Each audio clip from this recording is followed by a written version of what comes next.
It is a platform for stakeholders to come together, share knowledge, explore opportunities for collaboration and growth. I think it may be a little bit misleading to say that this is the first time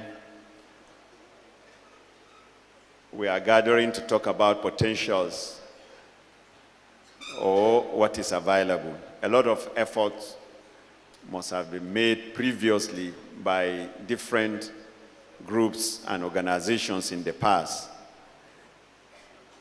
But there's something maybe that we're not getting right. So we keep on going back and forth. I think people that are from this state, and the elderly one amongst us knows example of several efforts in the past, including that of, when I was a young, that of Gombe Hong. There was a chalk industry at one time where the map of kind of minerals available in the state was carried out. It started well, and it eventually died off. We also have many examples like that, including maybe in mechanization and in other sectors that involves tapping from the natural resource. So as we embark on this summit, I urge all of us to take advantage of the opportunities that this summit presents. Let us work together to promote sustainable mineral and agri development. We have now emphasis on sustainability so that we don't do things that will start and drop along the way. So sustainability perhaps is our future and is going to be an indicator of what we expect. That will help to create jobs for our people. It will help stimulate economic growth, and it will improve the life of our people, not to repeat the mistakes of the past. I believe if we listen to the paper or the discussion or what Dr. Parker is going to tell us soon in the course of this summit, it will unravel, or it will explain, or it will help us understand that why is it that we have not been getting it right previously. I was just discussing with somebody day before yesterday, and he was complaining about the pure water business. And he said, unless if you are mad or crazy, there's no way you embark on that, that there's no one that does that business and breaks even. So he has already condemned the business from his experience. But we also have other scenarios where people do it, earn from it, eat from it, and help their families. So we have different reasons why projects prosper or why they fail. So our people that are in mineral exploration, I'm sure, will think that they have suffered and worked and nothing is coming. But what I can assure you is that by the time we all listen to our treasure here, Dr. Parker, it will help us to be able to, explain to ourselves as to why we have not been getting it right. It is now my pleasure to once again appreciate you and to invite you to explore and listen to our speaker and check the exhibits that we have outside, engage with other stakeholders seated here, of whom I'm very sure in a little while we shall know who and who are seated next to us or who they represent. we are celebrating the richness and diversity of our God-given resources that we have not yet benefited from, to the glory of God. We all understand that we have beneficiaries from these resources now, far more than us. I just met the chairman of is it Adamawa Mineral, is it Resource or something? And I was wondering, whether he's aware of how some people behind the scene are churning out millions and trillions out of what we have here, while the neighbors next door are not even aware. So I'm sure Dr. Parker is going to unravel how we shall be able to tap into it or even take over the business from people that earn so much while we get so little from what they earned. I therefore urge us to listen attentively. I pray that the platform provided here will serve as a springboard for all the key holders in the industry. I once again thank you all for listening and wish us a very blessed and nice morning and afternoon. Thank you very much for listening. Tom Garba. Thank you, sir. Thank you, Mr. Chairman. A very warm applause for him once again, please, as he takes his seat, please. Mr. Chairman, distinguished ladies and gentlemen, before a short goodwill messages from stakeholders this morning, I have the privilege and the honor to introduce in our midst a woman who is able, capable, and yet has the capacity to harness, to invest in mineral resources in Adamawa State. I'm talking of no other person than Hajia Binta Mustafa. Please, ma, may you stand up for the people to see you. She is the MD Northeast Economic Forum, and she is here with us in our midst. A round of applause for her, please. Also sitting right beside the convener, in person of Dr. John Parker, is a woman from far away outside the shores of this country. A woman that is coming from the gold country. If I say the gold country in Africa, you know the country that I'm talking about. This woman, she's coming from Ghana. She is no other person than Mrs. Joel Azuba. Ma, can you just stand by a special recognition, please? A round of applause for her, please.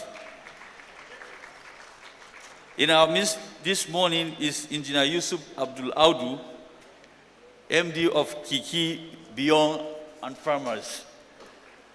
We also have in our midst Minas Ngaroka, both chairman of Adamawa State Mining Company, Yola.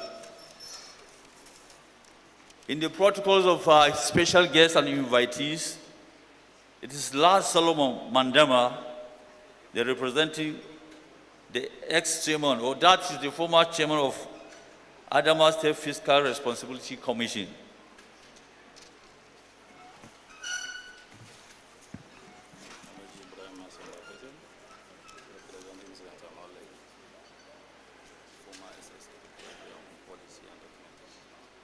In our midst today is the representative of Adamawa's senator who has served Adamawa Southern Senatorial Zone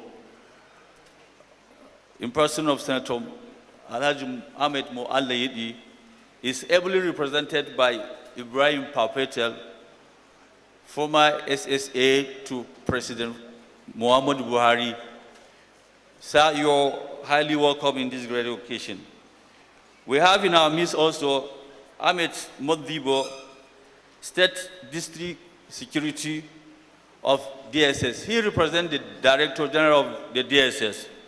And the representative of Commandant of Civil Defense is here in our midst. In person of Sakanari Musa Uba. Sir, you're highly welcome. As the guests are coming in, we'll break up the protocol and have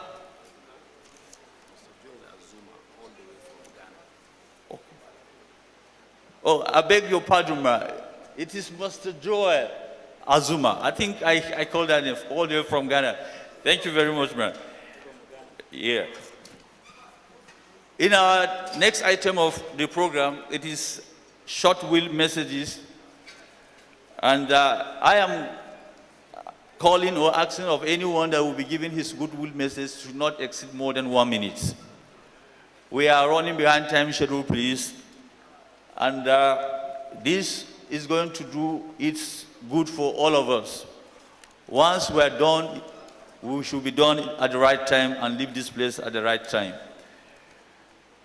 I want to start by calling on the State Minister of Solid Mineral. If they are not ready,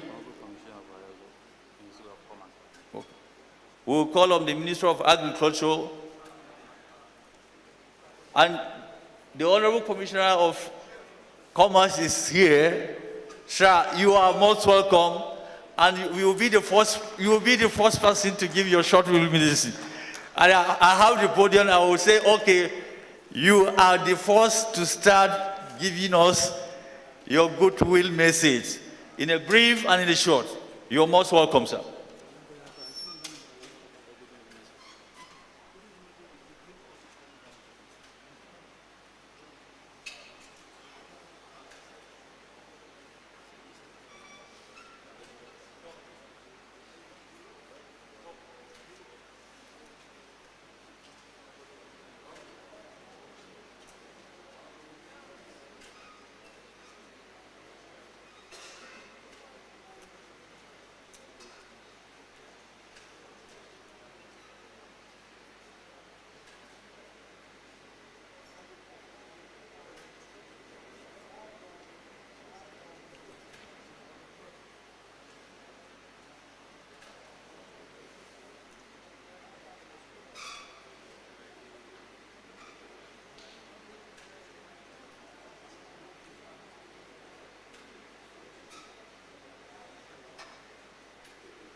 The chairman of the occasion, in the person of Professor Bashir, the convener of this great occasion, our special guest from Ghana, Mr. Joel,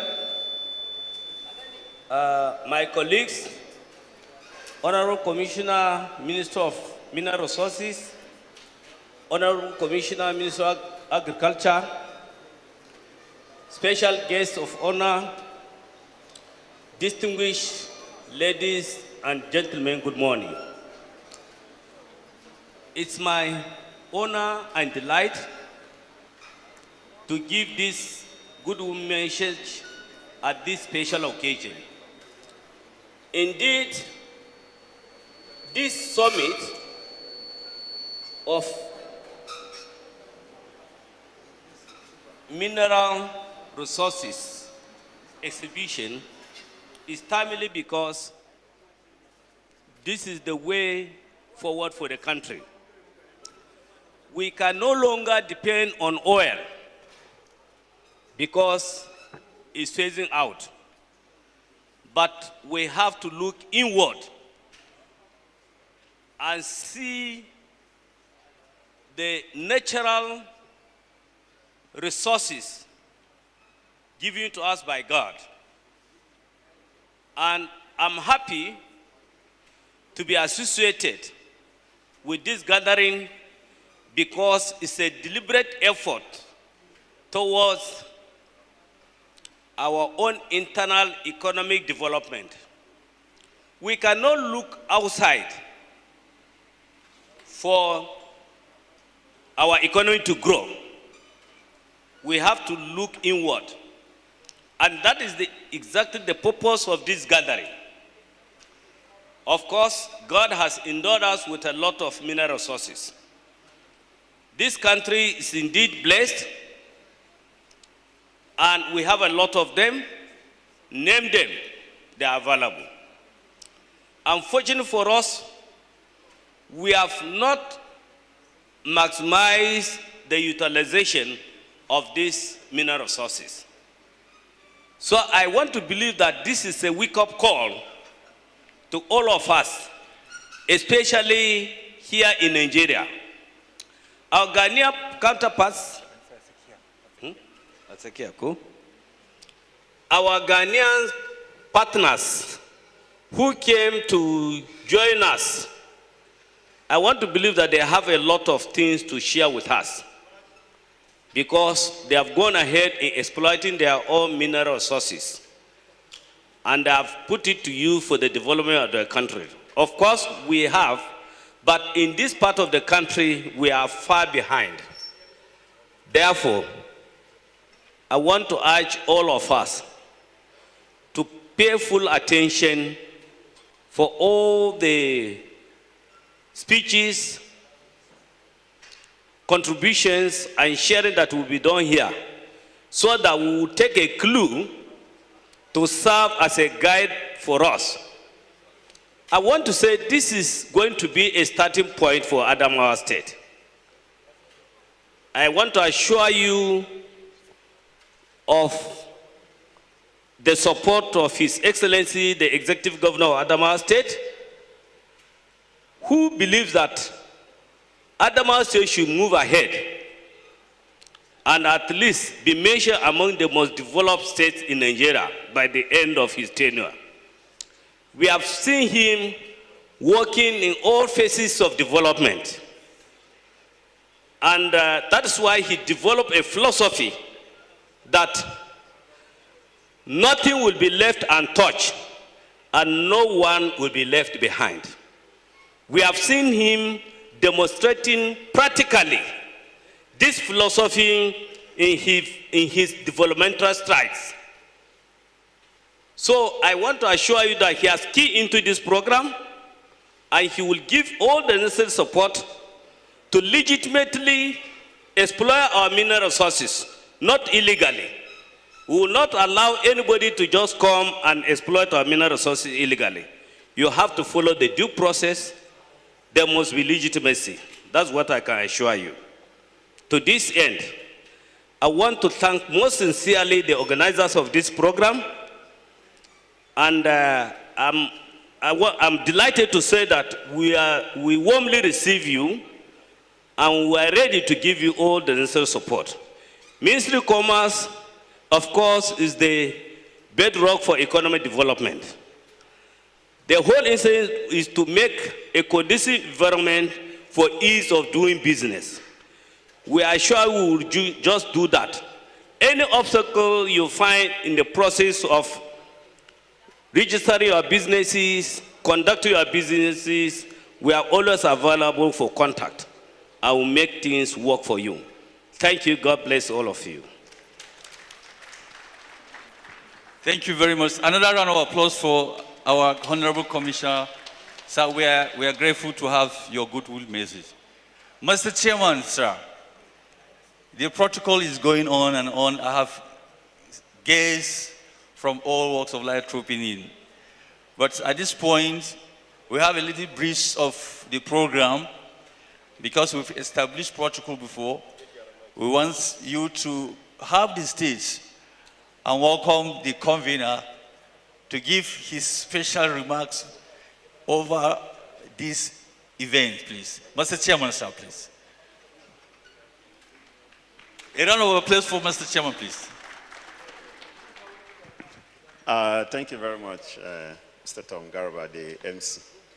Let me also use the opportunity to thank my big brother and friend, the Commissioner, Commerce and Industry, Adamawa State, Dr. John Dabari, a very great person and always nice to hear. He has a very clear vision of how we can actually move our state forward.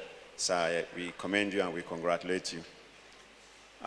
We think the goodwill messages are very good, but I think the crux of the matter, when we are still very fresh, ready, and very alert, maybe it's going to be better to defy it a little. We hear the convener Dr. John Paka, and to come forward to tell us a little bit more about the summit and do justice to the main, how would I say, is it the main event? That's the major technical presentation on mineral and agri value chain. So it's my singular honor and pleasure, sir, to invite to the stage Dr. Y. Paka for his own introduction and brief. Round of applause for him, please. Thank you, sir.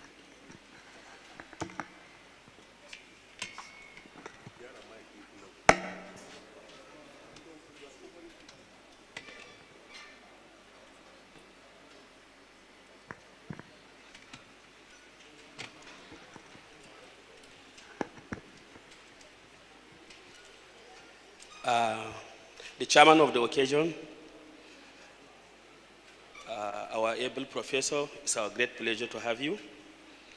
Your Excellency, Honorable Commissioner, you are most welcome. The representative of His Excellency, the Executive Governor of Adamawa State, it's our pleasure to have you seated on his behalf, and we want to say thank you.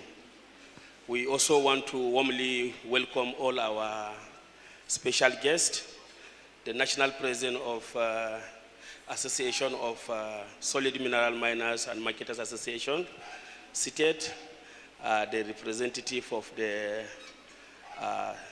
DG, Nigerian Export Promotion Commission, seated. Sir, you are most welcome. The representative of the government functionaries seated here, the EMD Nigerian Northeast Economic Forum, you are most welcome.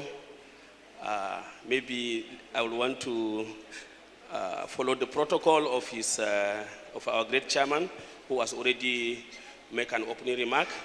I want to stand on his existing protocol so that we can manage time. I warmly welcome each and every member seated here, even our representative from Ghana. Some are on their way coming in from Niger and Togo. All of you are warmly welcome. I want to sincerely appreciate the entire members of African Mineral Cooperative Federation that came from the whole 21 local government of the state. It's my singular honor to appreciate your gesture. I welcome each and every person here, and I pray at the end of the day, the purpose of this summit will not be defeated. Without much waste of time, I was asked to make the first session of presentation. And for that reason, we will continue assiduously on the whole presentation. Now, the summit is basically covering two fundamental scopes. First, agriculture and solid mineral. In the course of our research, we were able to, in African Mineral, we were able to develop a model called, that is grassroots economic development model. Probably somebody may ask as a model, it's a research model. So 100% land utilization model, LUM.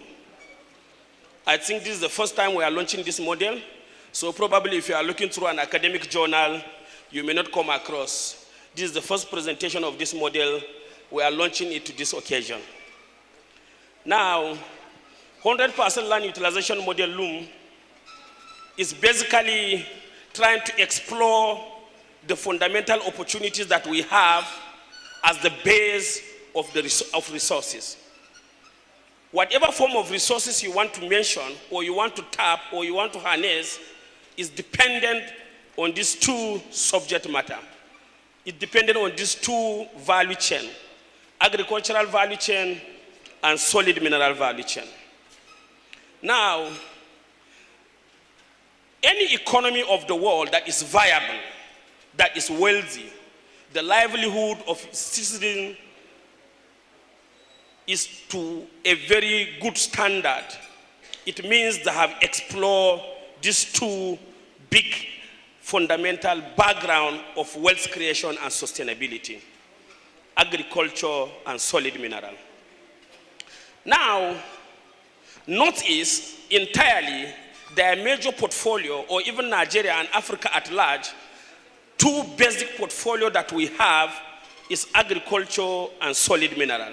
That is why it is keen for us to capture this subject matter during this summit. Now, we want to go on slide 2. Now, agricultural value chain, we want to section by section. We are starting with agricultural value chain briefly. Now, agricultural value chain is divided into 6 subject matter. First, you talk about issue of the policies, program, and capacity. Agriculture is not just mere agriculture. For you to be able to be a very good agronomist, agricultural practitioner, as a farmer, or participating in any agricultural value chain, you must have these three bases are very key. 1, the policy, government policy. 2, program. 3, the capacity. Now, let me talk a little bit about policy. Policy is the basis for financial inclusion in agriculture. If a state or a national or a local government doesn't have a very good agricultural development policy, I can assure you that there will be no any significant development in agriculture. Policy number 1, land certification.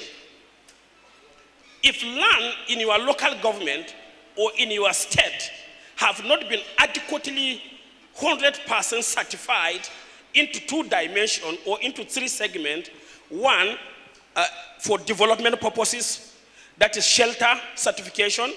2, agricultural certification. 3, mining certification. That means your land is completely, the percentage of the land that is uncovered remain without a structure of financial and productivity inclusion. Now, any state or a local government that has promulgated this policy by having 100% land policy reform in terms of legalizing each portion of the land has created a commercial structure whereby you can be able to bring in productivity inclusion. Take for example, there are many communities in Nigeria, in Adamawa State or in Northeast that are fallowed, uncultivated, unproductive. That means it's an abundant unutilization of the available resources that is there, either agriculture or mining or whatever form of endeavor. A bank cannot give a facility to a farmer who doesn't have a collateral. Now, for you to be able to have a facility, you must also be able to have a certificate that, number 1, will guarantee the funding. Lack of certification has blocked an opportunity for financial inclusion even from financial institutions, number 1. Number 2, lack of certification also will deny an opportunity of equity contribution when you want to bring an investor that want to partner with you in farming or in production. So many of us may have a limited resources, but we have abundant virgin land that we are not utilizing. And there's no way we can convince any investor to come and partner with us in production without we having an equity that can be verified. And the only verification is for you to be able to do what? Give your farm C of what? C of O. Immediately you do that one, I can guarantee you that you can get an investor that will come and partner with you in cultivating the land. That's policy number 1. Now, another policy number 2 is, maybe it's a policy by moral suasion. Take for example, I was speaking with Dr. here. In Nigeria presently, it's going to be very difficult to revive leather company, because our consumption has reached a level that we don't have any byproduct from our animals because we consume everything. Most of us here eat komo. I think we know komo, abi? Most of us here eat komo. That komo is supposed to be for our shoes, for our bag, for our belt, and for so many things. But because when we slaughter cow, we eat both the skin and also the meat, so there's no longer raw material in Nigeria. We have become perfect consumers of all our animals. So it's number 1 failure, and by policy, something needs to be done. When I was doing small competition, I discovered that the skin of an animal is less than 5% of the whole animal. Why can't we eat 95% and leave the remaining 5% for leather industry to thrive? So without the support of government, without discipline to our stomachs that we are eating things that doesn't even have value, we will not be able to develop some of the sectors of the economy because we are consuming, including our fortune. So it is unfortunate. Now, thank you very much. These are part of policies and reforms.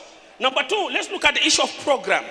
What programs do we have that is really making us to thrive in agriculture? 99% of our agricultural participation is stand-alone. Everybody will have his small farm, small farm, small farm. I can assure you that in the next 100 years, we cannot develop anywhere because our farming is not only subsistence farming, it is a micro farming. And micro farming is a farming for survival. You farm, you cultivate your farm, the output of your production is proportional to what you can eat within the year. Or it's even less than what you can eat throughout the year. So completely you are a farmer and you are still a liability for yourself. So it's a very big problem simply because of what? Doesn't have good programs that has aligned us. We no longer participate in cooperative farming. We don't do corporate farming. We don't do integrated community inclusive production. All of us are just doing micro production. Now, the implication of it is one, if you are farming alone, it means that your ability to produce viable or standard production cannot be possible because you will have a limited resources. It's only very few percentage of farmers that has an ability and enough resources to do what? To farm adequately on a commercial scale. But the unfortunate aspect of it is that we are standing alone. Now, another type program that is very key and is very important also, we should look at the aspect of the type of farming we cultivate. Now, for example, in Adamawa State, we have so many agencies of agriculture. We have investment agencies. But the problem is that there is no mobility of new, improved, or different type of crops that we produce. I was giving an example to Chairman yesterday or day before yesterday. Why are we not producing products like ginger in Adamawa State? Does it mean that we cannot produce ginger? 1 ton of ginger as at today is more than 15 million naira. 1 ton, which is like 20 bags or thereabout. 1 ton.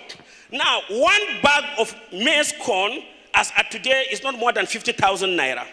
Imagine when somebody is producing 1 ton of ginger, collecting more than 10 million naira. You are producing 1 ton of corn.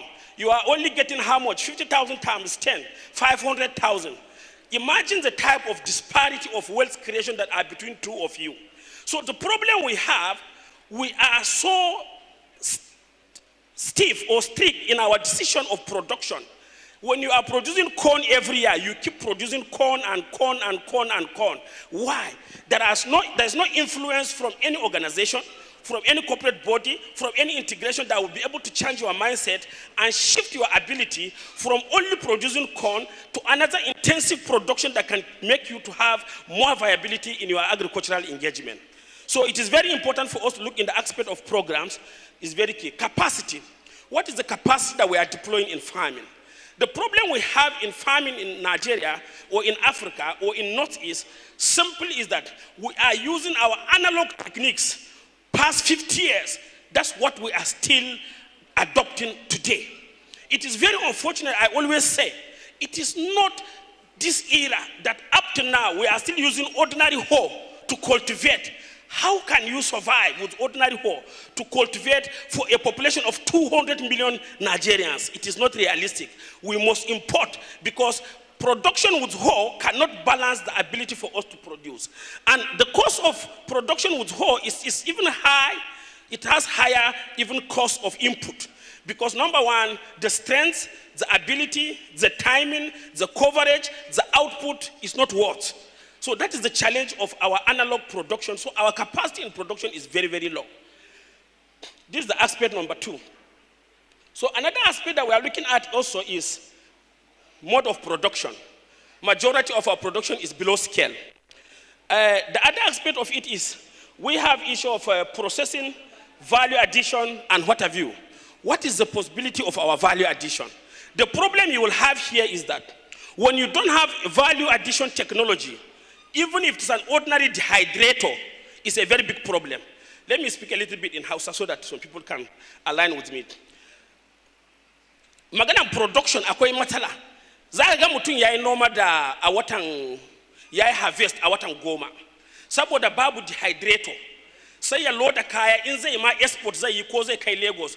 Kamin kwana uku saboda moisture content din bai bushe ba. Sai ka ga gaba daya buhun masara yana kumbura. Sai ka je Lagos za ka ga wastage na abincin gona wanda yake lalacewa saboda menene?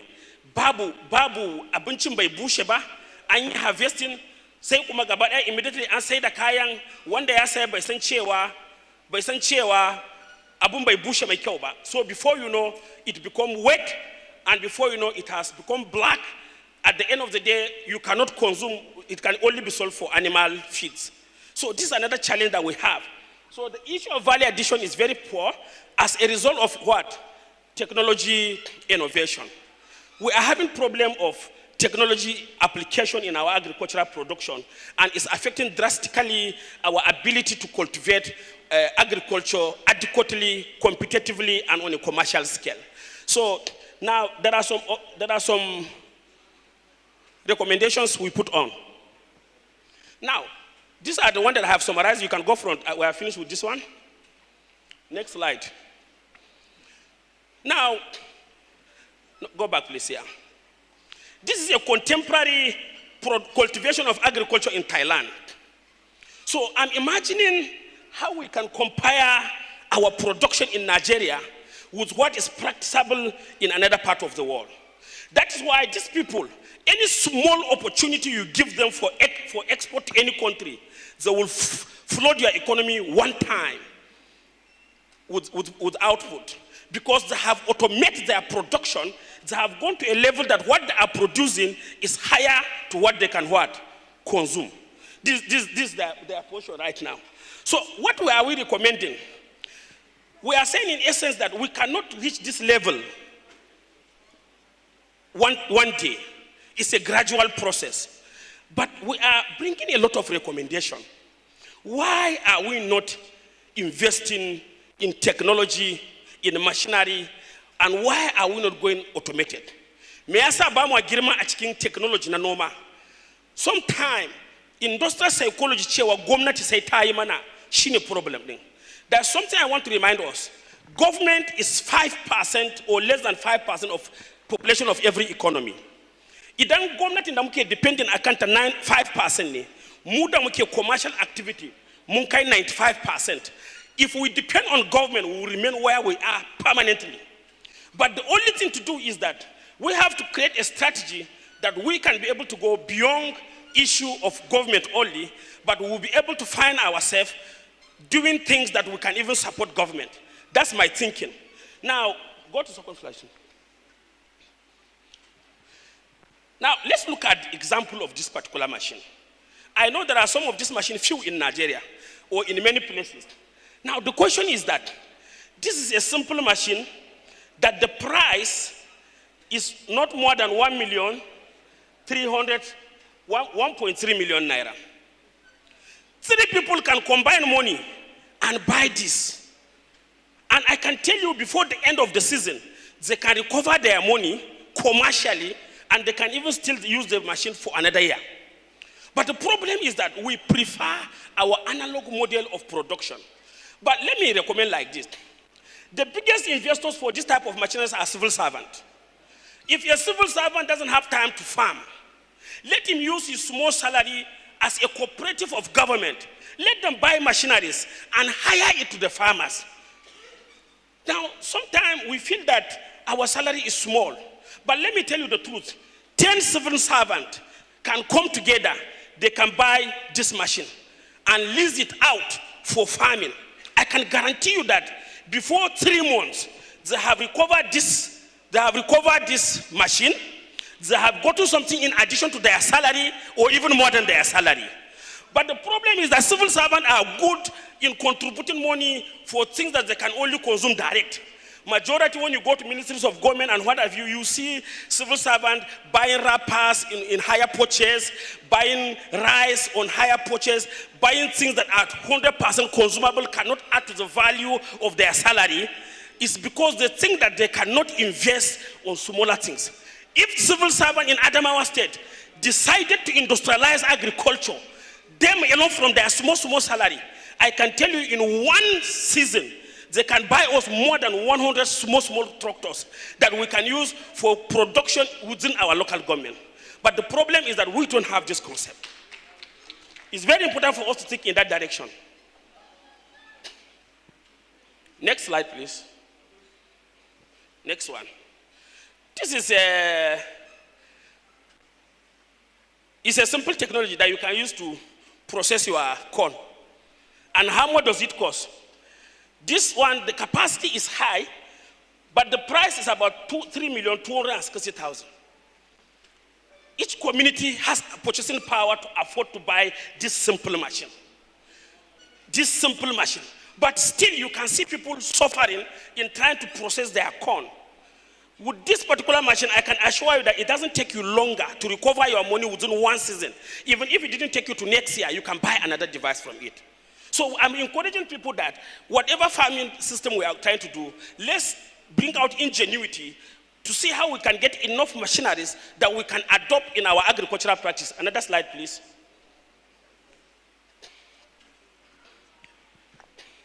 This is another one here, harvester. This small harvester, instead for you to maybe recruit like even 20 laborers in your farm, you alone, you can use this one with small foil, maybe 5 liters. You can harvest your farm simply. We have videos, but we don't have time to be watching the videos. That's why I turn it to with the visual slide. Next one, please. Now, this machine is a small tilling tractor. This tractor as it is, number one, the price is very fair. 578,000 naira. No serious farmer, 3 of them that cannot be able to put 570,000 naira to buy their own tractor. And this tractor, I can tell you, it can till many hectares of land. This particular one. And it's manual. You just push it and put small foil on it, till your own farm, pass to your neighbor, till his own, pass to another neighbor, till his own farm. Before you know, you don't have problem of any tractor issue in terms of your tillage. And the price is very small, 546,000. Now, I'm even calling also, this type of constituency development that we are doing, I'm pleading with our politicians. Let's try to be favorable to our people. If a senator decided to do a constituency development with this, imagine, instead for him to buy a trailer load of rice and go and be sharing in the market square, why can't he buy this number of machines? How much does it cost to buy a trailer load of 600 bags of rice? It can buy more than 20 of this machine. If you deploy 20 of these small machines to your constituency, I can tell you that posterity will remember you, because agricultural production will increase massively within that season. And number 2 also, I'm looking at even the scheme of government. We have so many agencies of government. We have NISAL, those that are doing their best in terms of intervention. We have many other agencies I don't want to mention, investment companies and what have you. We need to find ourselves helping the people, trying to get these machineries closer to the farmers so that we can have easy way of agricultural input mechanization, which is very fundamental for our agricultural production. Next one, please. You see this man now. If you even play if it is the video, you see him even playing his music. And the type of farm, the harvest he will do in one day, manually you cannot do it in 2 weeks. This particular machine, very simple. Your rice harvester, it will just cut everything, band it, keep it aside for you. And these are machines that are 300, this one is about 3.5 million, between 3.7 million to 3.5 million naira. And this machine can go a long way. There are durable devices that can help us so that we can now be able to even harvest our farms easily without manual intrusion. Next one, please. This is a simple carrier. It's 3.5 million. It's your loader from your farm, and it has a capacity of about more than a 5 ton. it can be carrying, and you are loading your goods home. And it's about 3 million naira Nigerian money, 3.5 million. Next. Now this one is about, this is one of the most cheapest one, 236,000. Although the price has a little bit gone up. This was the last projection that we have seen, but I've seen that the price has gone up a little bit. But the price too is not too much. And this one can serve you a lot of purpose in the farm that you can even fix a lot of things for it. It's variable. Next one, please. Now, these are the areas of machinery intervention model. One, I'm encouraging cooperative access. If we have farm cooperatives here, I want you to challenge yourself that change the direction of your cooperative. It's not about you gather money. If somebody's in a problem, you will come and borrow 10,000, 20,000, 20,000. Make effort and make sure you get a machinery in your cooperative cluster, and it will make your cooperative more viable. If you total the whole of these machines put together, there are it's not more than 5 million naira. A cooperative that is serious can be able to integrate and aggregate themselves. They can be able to have the set of their agricultural production equipment, which can help them in their agricultural practice. If they don't want to use it by themselves, they can do what? They can lease the machineries for the people that are willing to use it. Now, number two, integrated structured leasing model. Presently in Adamawa, I don't know whether we have leasing companies, people that are doing lease. I know there are private individuals that have it 1-1-1.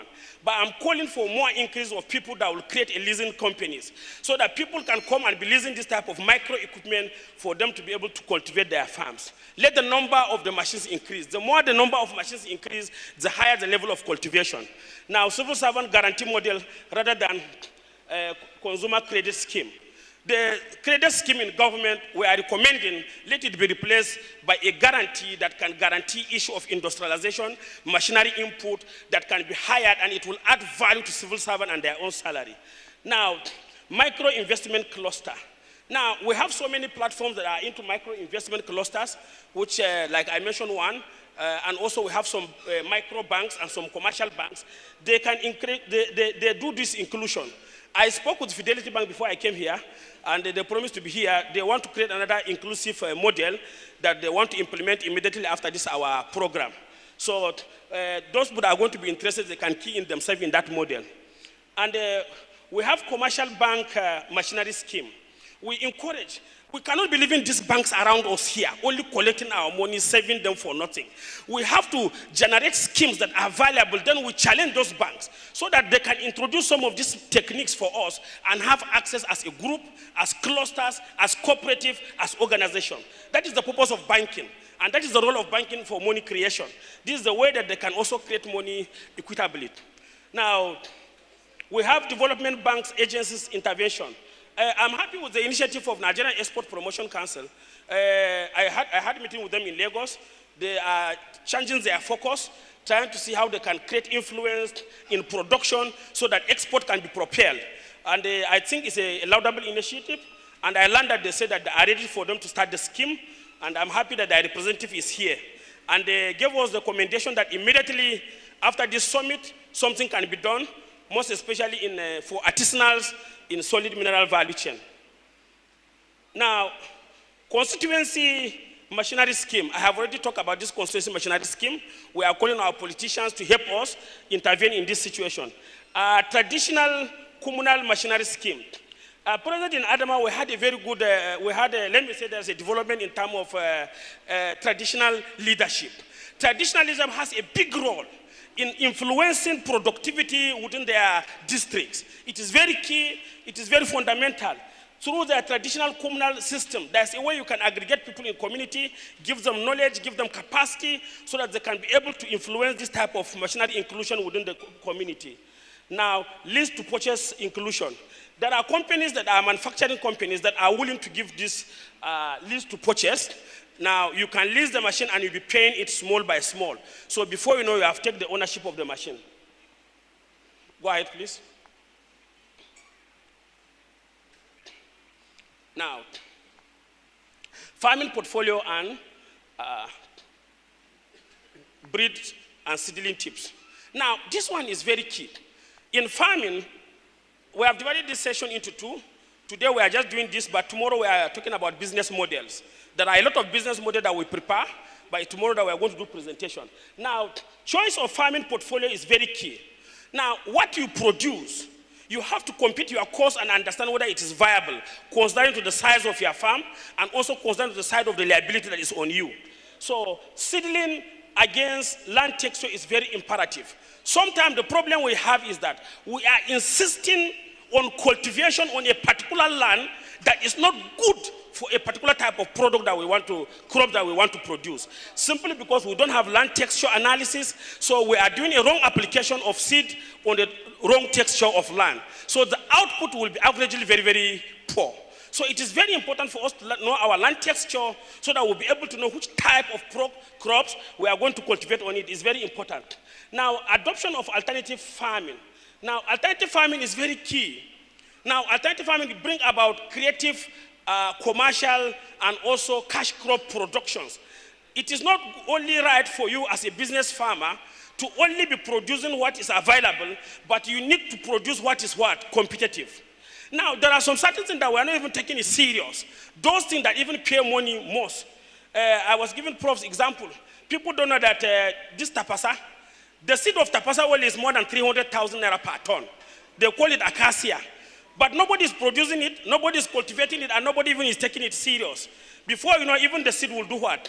Will vanish. Things like tamarind.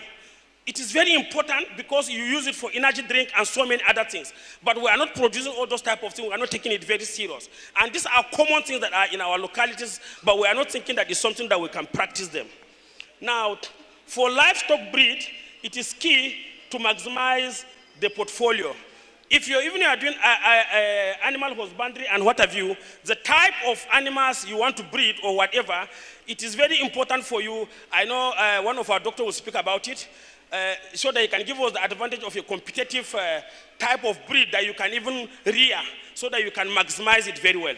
We have also, we are just making this, let's avoid mixed seedling in same crops.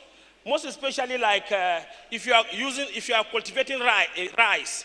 The problem of rice is that if you are using different type of seed in the same farm, by the time you take it for processing, if care is not taken, half of your product, half of your produce will be waste, because the machines, the nozzles of the machine that are processing these things have different type of setting. So if you put a slim rice inside a fatty type of rice, let me tell you the truth is that the whole slim rice will come out from the chef. Then you are losing more than 50% of your rice, because you have done a mixed seedling. Or some will crush and leave also. If you use a slim machine also to process your rice and you mix it with a fatty type of rice, it will now dust your rice completely. You are going to lose more than 40% of it. So it is very important for us to be very strategic and also use a smart way of production. Go ahead, please. Next slide. Now, this is the little brief we want to talk about conventional agriculture. Tomorrow, we are going to make presentation on the business model of agriculture. Business model of agriculture. We are going to briefly introduce solid mineral. Even the business, solid mineral, so tomorrow we are going to present the business model of it. Now, this industrial mineral. Industrial mineral, these are the solid mineral portfolio. I'm going to be brief, please. Solid mineral portfolio, we have two types of content. We are going to look into it. We are going to look the business aspect of it. I will encourage us that to attend both today and tomorrow so that we can understand the full presentation of what we are trying to present. Today, we want to give an overview about solid mineral. It will not take me a long time. I will finish it now. One, industrial mineral mining, and also gemstone mining. These are the major two categories that people know publicly within the mining space. Go ahead, sir. Now, legalize. Before you venture into mining, try to understand what is mining. Mining is not something that you can do ordinary like that. Mining has regulations, has licenses, has permit.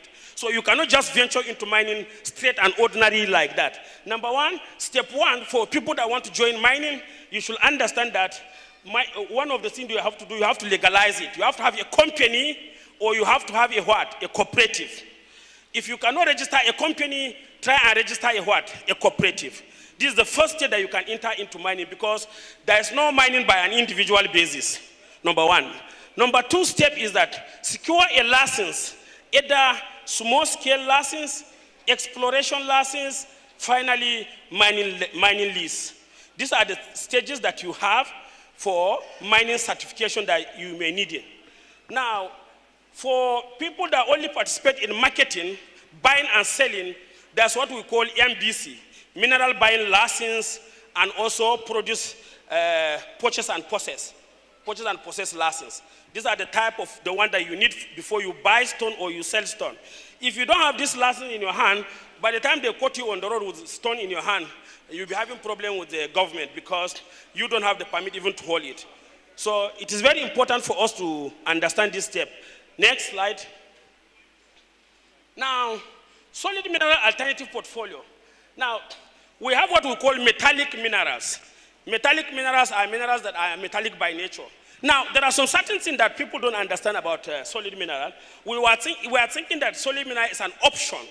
It is not an option for any economic development. Number one, things like if you mention iron, somebody is thinking that iron is maybe something different. It's a name of a stone.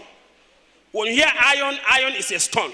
So anywhere you see iron in your house and anywhere, know that it is a what? It's a stone, dug from ground. Now, so things like aluminium that are dug from the ground, that are stone. Things like lead ore, that are stones that are dug from ground.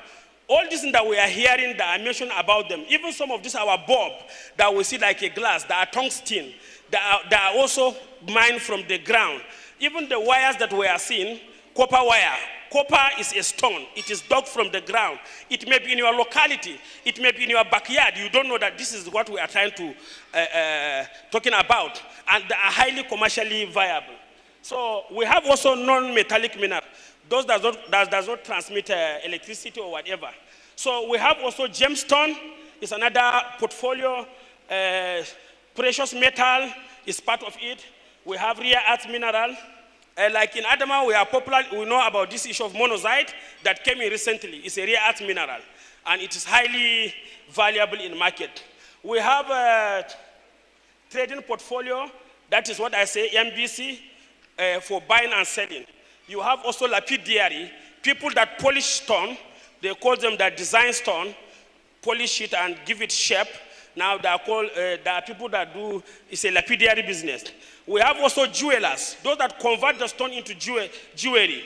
They are also, it's also portfolio in gemstone.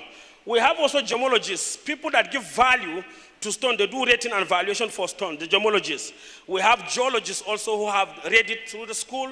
They have passed through university. They become geologists as they are part of study.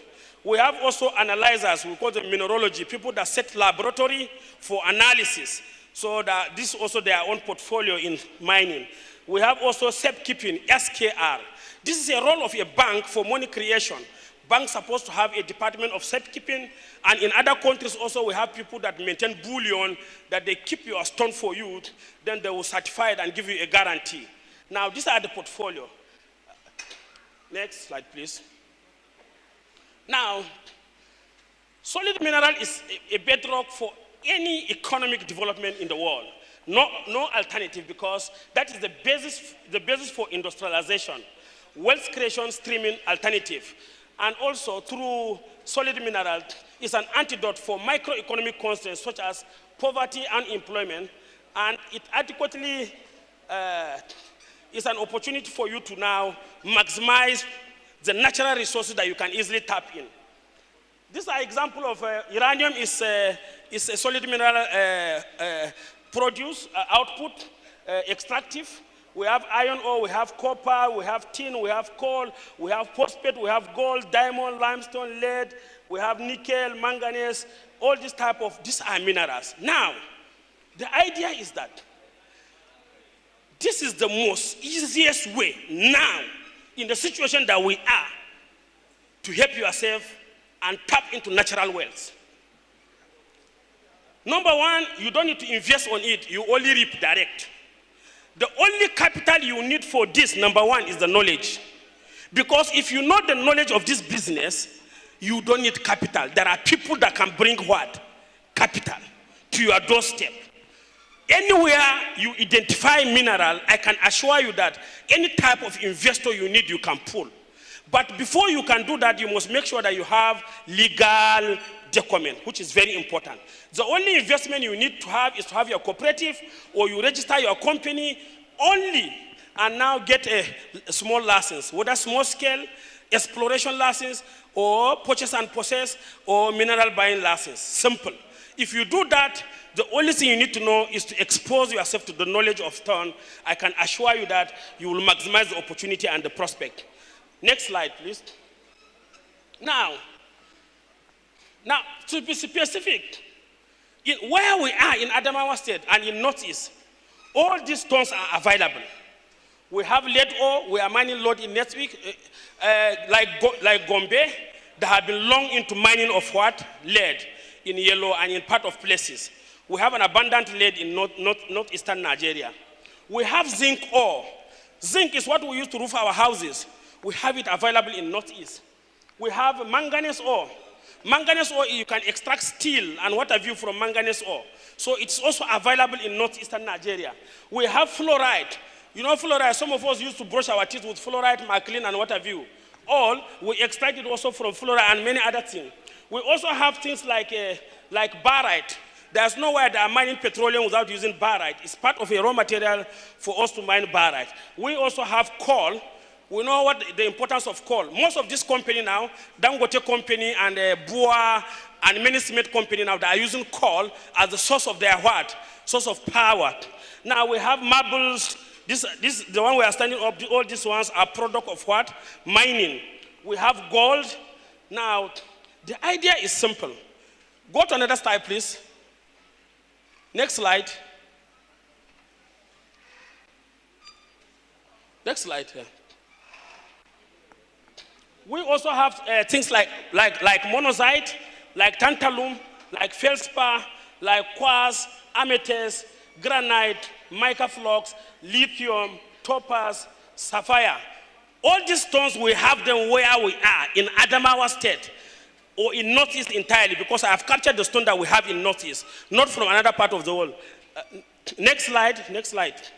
Now, we have agate, we have copper ore, we have chalcopyrite, we have aluminium bauxite, we have kaolin gypsum, limestone, onyx, sulfur, magnesite, rose quartz. Now, this particular one, I want to specifically talk about this one. This stone that you see, it is in more than 5 local governments in Adamawa State. From Mayo Balwa, pass through Fofore, Jadasori, Inter Fofore, reach even to Maiha. The whole belt is this stone. It's aluminium. It's unfortunate that no single aluminium company in Adamawa State. Adamawa only can feed the whole Nigeria with aluminium. It has a large bale of what? Aluminium. But we are buying aluminium profile. This one that you see, analyze it, is not less than 35% and above from its natural nature. Now, the implication is that when you carry 3 tons of this, you smelt it, it will give you 1 complete ton of a refined aluminium. Imagine how much is 1 ton of a refined aluminium. These are the things that we are living fallow and abundant everywhere. Equally also, we have a large bale of ilmenite. We have large bale of ilmenite. Ilmenite is a composition of 2 minerals, iron ore and also titanium oxide. These are 2. And let me tell you, the truth is that presently in Nigeria, they buy iron ore, the stone, around 20,000 naira. Now, it's about 60% purity. If you carry 3 tons, you melt it using traditional melting. Tama. In Akanarkashi, Kachire waste, you remove waste. What will remain in 3 tons, you can get 1 ton of refined iron ore. Refined iron ore in Lagos, 1 ton of iron ore in Lagos is 600,000. Now, imagine that even if you are using a local finance to process your iron ore, you convert it into iron, 99% purity. From 60,000, you spend your crucibles and what have you to melt it. You remove your refined iron ore. Each 1 ton, you can sell it 600,000 minimum. But I can tell you sometimes it goes up to 900,000 as a special iron. But we are wallowing in a very big object poverty when these things are in our area, left, right, and center. Now, let me give another example. In Northeast, we have huge belt of kaolin. Kaolin is a base raw material for any emulsion paint. You don't need to do anything. Just grind it, add small viscosity inside, just go and start painting your house. Just give it coloration, whether yellow, green, blue, any color you want. These are things that we can do in our leisure. The only thing you need to go to is to go and buy plastic bucket and start loading your emulsion paint inside.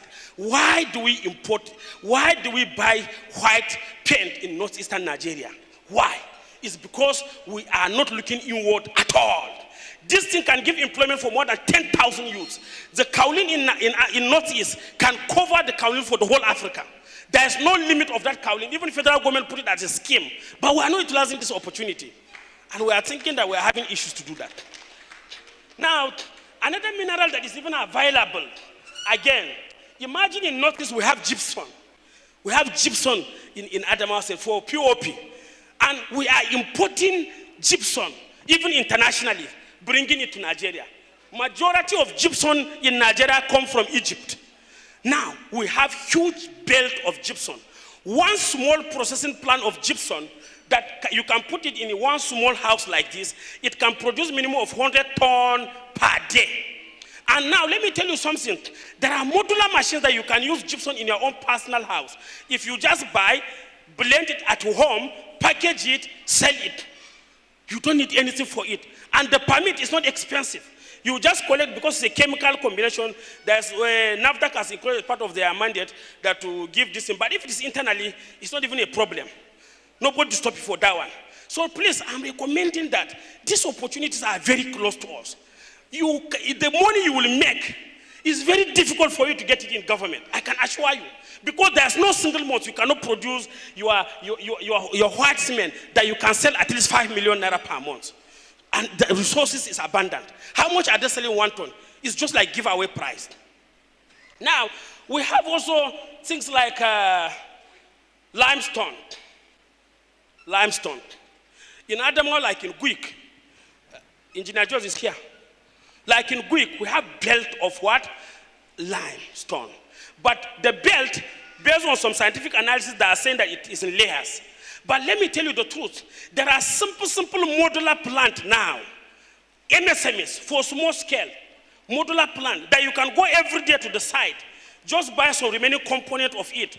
You can prepare at least, even if you are doing, even if it is 600 bag, you are doing, even if it is in a week, you do 1 truck of cement, sell it locally. Let me tell you the truth, it will bridge the gap of your own financial inclusion for yourself. And I can tell you, you can be partaker for the natural blessings on the ground. But the point is that we are only leaving this opportunity for only gigantic companies. It's an opportunity for everybody. There are modular technology. There are smaller machines you can use to produce this thing for yourself. And now, before you know, gradually you grow, you become a very big company. Now, we have also, next slide, please.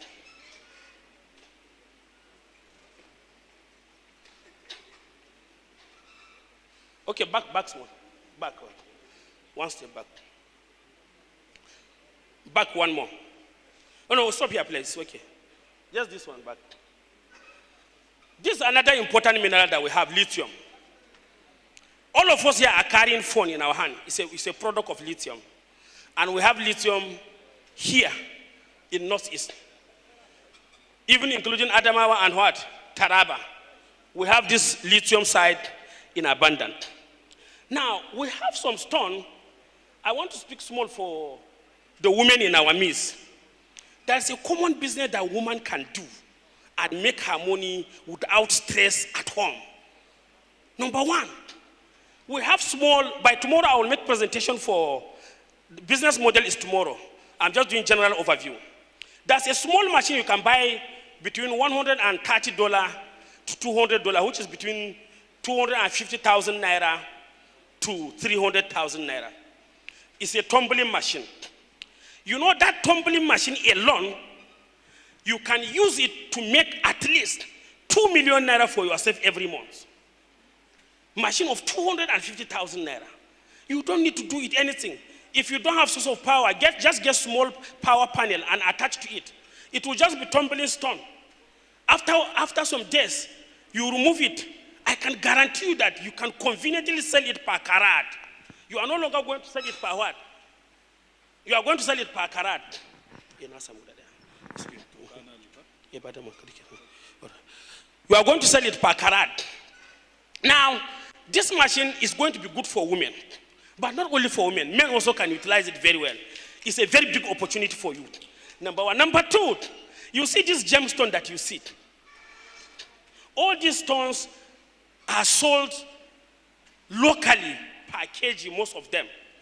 There are some of them that are colored stone. There are some that are sold per gram. There are some that are sold per kg. Now, these ones, they are rocks.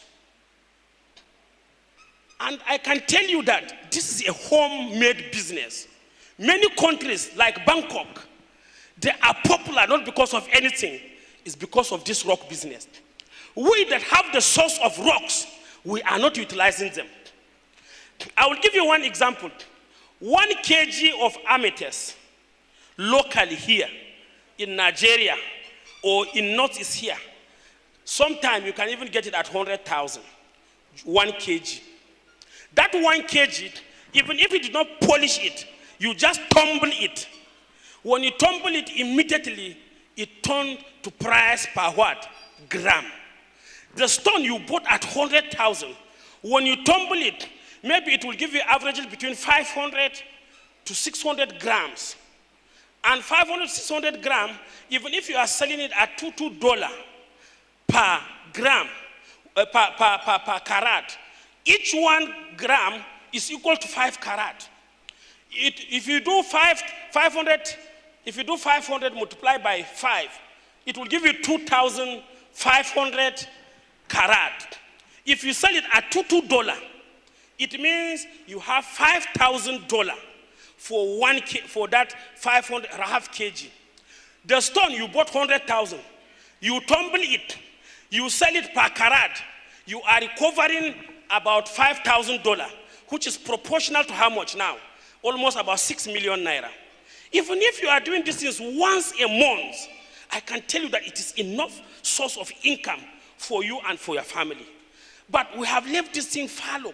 People that are not having access to this stone, it is what they are using to survive. Germany today become one of the largest consumers of African stone. China consume our stone. Thailand, Bangkok, consume our stone. People are becoming employed, rich there. We that have the mineral, we are becoming more poorer. Instead for us to be looking at this thing in this manner, let's create clusters. Let's create cooperatives that we can call ourselves and train ourselves. I can assure you that we as African Mineral, we can partner with any cooperative society that want to learn this skill. We can give you training free for charge. Free for charge. Record this and quote us. Any day you set up your cooperative, call any of our line. We must make sure we teach you. We open the market for you, show you how you can sell, and show you how you can make your business from solid mineral. This is why we say we have to come and share this opportunity with us as a group. It's very important.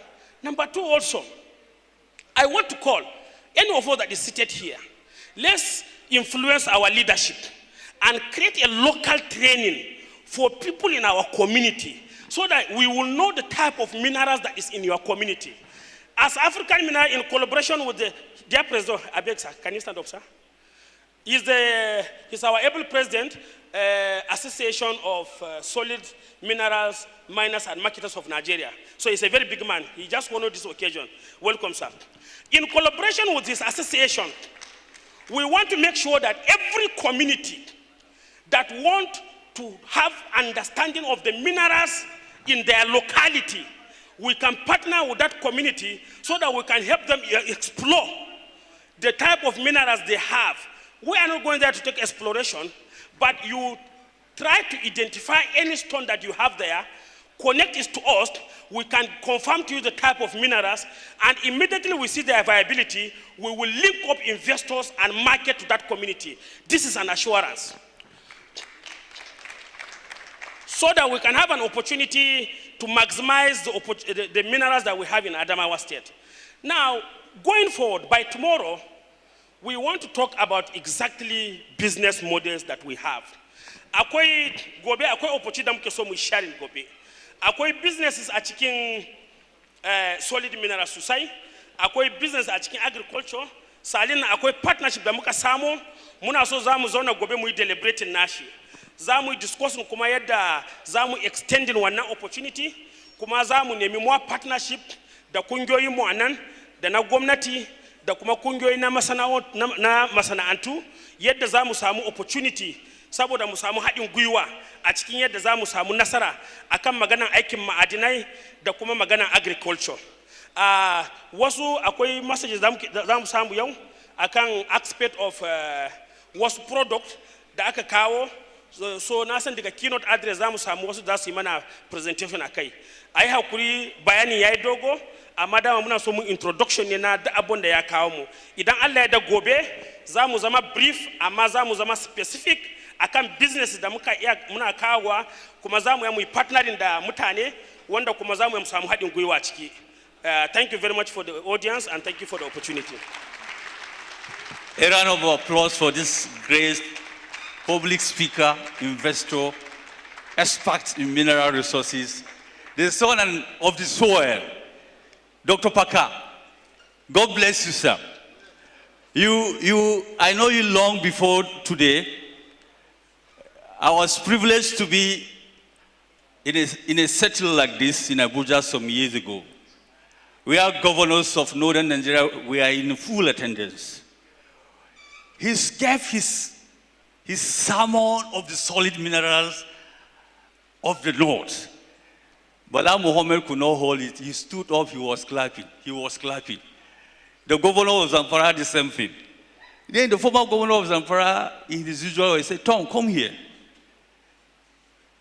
I mean, Bokora, Yerima Bokora, he now said, Dan Allah, ina ne ku samu wannan bakin mutumin haka. Zai ce bakin tukunya mai fidda farin tuwo. You know, if you don't understand, it means that John is a genius. When you see him afar off, probably you can say, where is this man coming from? But just give him 2 minutes. When he takes you in agricultural and mineral resources, you will see wonder. Mr. Chairman, sir, distinguished ladies and gentlemen, today in our midst we have arrays of participants who are special guests. I'm honored and privileged to introduce the presence of the following persons in our midst. Engineer Mudi Ibrahim Ashana Wutang Allah is the Permanent Secretary of Rural Infrastructure, Adamawa State. We have in our midst, for the first time in my life, I never knew when you see somebody dressing like Agoda like me, he can speak Fune.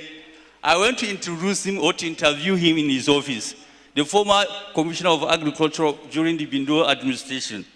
I heard the man was speaking Fune for me. You know, are you coming from? Who's in person of Master Amadou Ali? You're most welcome, sir.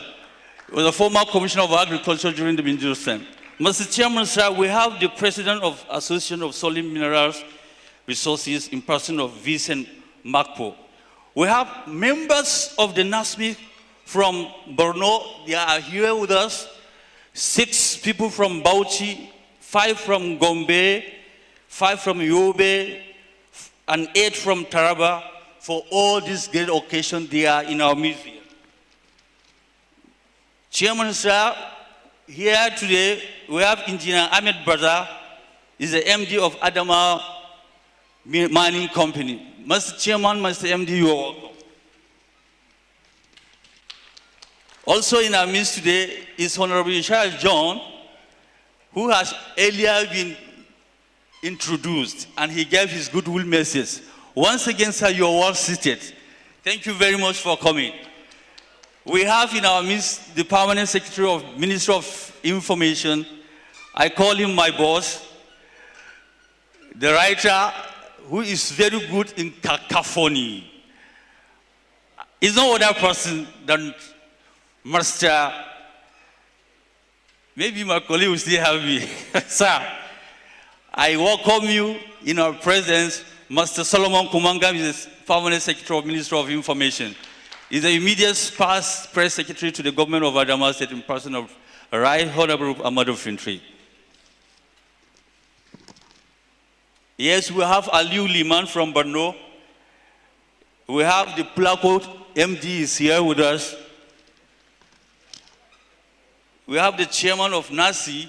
You are all welcome. The list is still on and on, but for the sake of time, ladies and gentlemen, Mr. Chairman, we are going to have at least one person. The convener have said it all. He talked on agriculture, discussed a lot of mineral resources. We want to call on one other person to come and give his goodwill message by the permission of Mr. Chairman, sir. And I have the singular honor to call on our sister all the way from Ghana, Mrs. Azuma. Am I right, man? Okay, Mr. Azuma Joel, all the way from Ghana, is going to give us his goodwill message. Sir, you may wish to have the podium for your 1 minute goodwill message, please. You're welcome.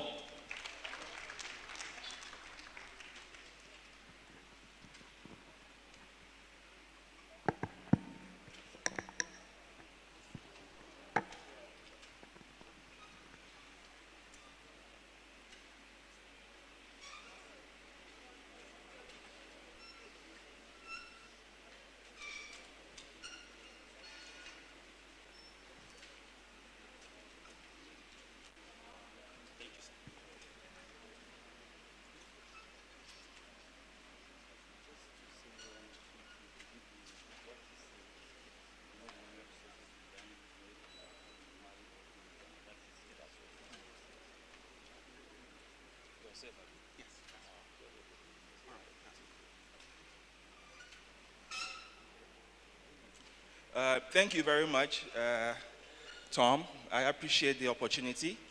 As you said, I'm from Ghana, and it's a privilege to be here with you all. I have to acknowledge the presence of all dignitaries present. Thank you so much. It's an honor, to be honest, just listening to the presentation that was made by Mr. Parker. I've known Mr. Parker for some time now, and the breadth of knowledge in minerals and agriculture is quite, it's impressive. And the business acumen that he brings to elevate and to improve upon the socio-economic circumstances of our people, I think that is a shared value that we have in Ghana as well. In Ghana, we've done so much with minerals.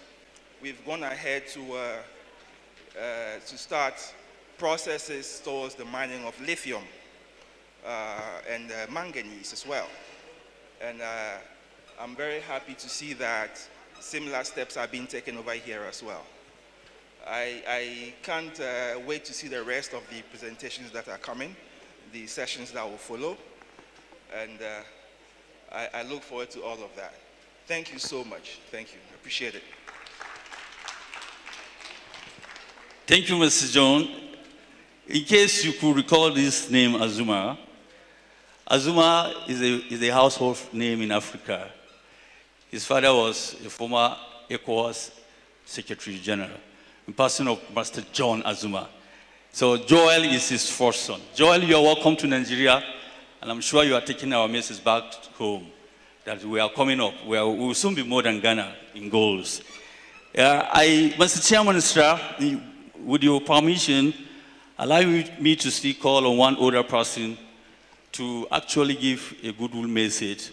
And I'm calling on somebody from the government angle once again to give a goodwill message.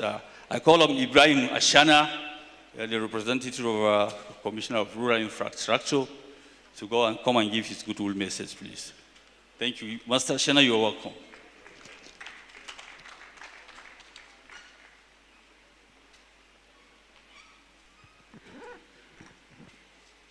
Good morning this afternoon, distinguished ladies and gentlemen. I uphold in the highest of esteems the protocol earlier elucidated here by the MC, Mr. Tom Garwa. On behalf of the Honorable Commissioner, Ministry of Rural Infrastructure, I want to say that this exhibition and this meeting is timely. Just like the speaker, Mr. Parker, have said, I am from Guyuk, actually, and we have an array of deposits of limestone in our place. And growing up, sir, we used to, like during Independence or during Children's Day, go scoop this limestone, come paint stones, and then use it to paint our houses. And like I said, this is timely. I would implore us to organize ourselves in cooperatives and then seek guidance, professional guidance from the organizers of this program, and we'll be better for it. The time is now. Let us use this opportunity to make economic viability for ourselves and our country, and specifically Adamawa State. Thank you. Thank you, the representative of our able commissioner. All right, Mr. Chairman, sir. Sorry, I had to interrupt the floor already created by the MC. As the chairman, I need to interject at this point, not to obstruct the floor, but maybe to make it better. My very good friend and brother here, Engineer Musa Ashana, the permanent secretary of his ministry, is an engineer by profession on this field. Why I need to come up to you, sir, and speak at this point is to urge you to be here tomorrow for many reasons. First, you are from an area that has a lot of these deposits. You are a senior person in the profession. You are a permanent secretary representing Ministry of Infrastructure. Although the Ministry of Commerce and Industry is seated here with us here, Njenda Barry, who also is an economist, and I'm very sure he knows a lot that people are talking about. But why I need to come up at this point is to say that the presentation, as sweet and as nice as it is, cannot really, sorry, Engineer Shana, you can take your seat, sir, so that I don't keep you standing, cannot really translate to what we need, unless if we are able to harness and maybe, you know, in a coordinated way. There are many, many, many important people I have noticed here that I know personally that are involved in this issue that we are discussing here today. Most of the presentations made by John Parker, you know, is like practical life scenario of what is happening. With us here, we have particularly Engineer Yusuf Abdul Audusa. Can you stand up for recognition, sir? Thank you very much, sir. You can sit down. He's the current president of Kiki Beyond Farmers. He was the general manager of, I think, Adamawa Agricultural Mechanization Authority. Thereafter, he formed a company that is involved in design and manufacture of agricultural equipment in town. He's now a partner in importation of most of these machineries, these agricultural machineries that are shown here.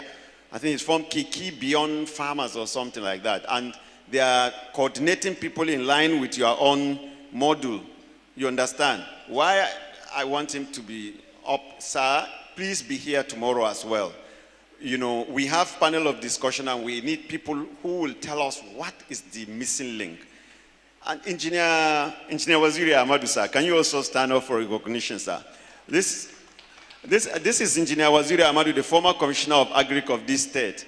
He is the senior special advisor to the Managing Director of Northeast Development Commission.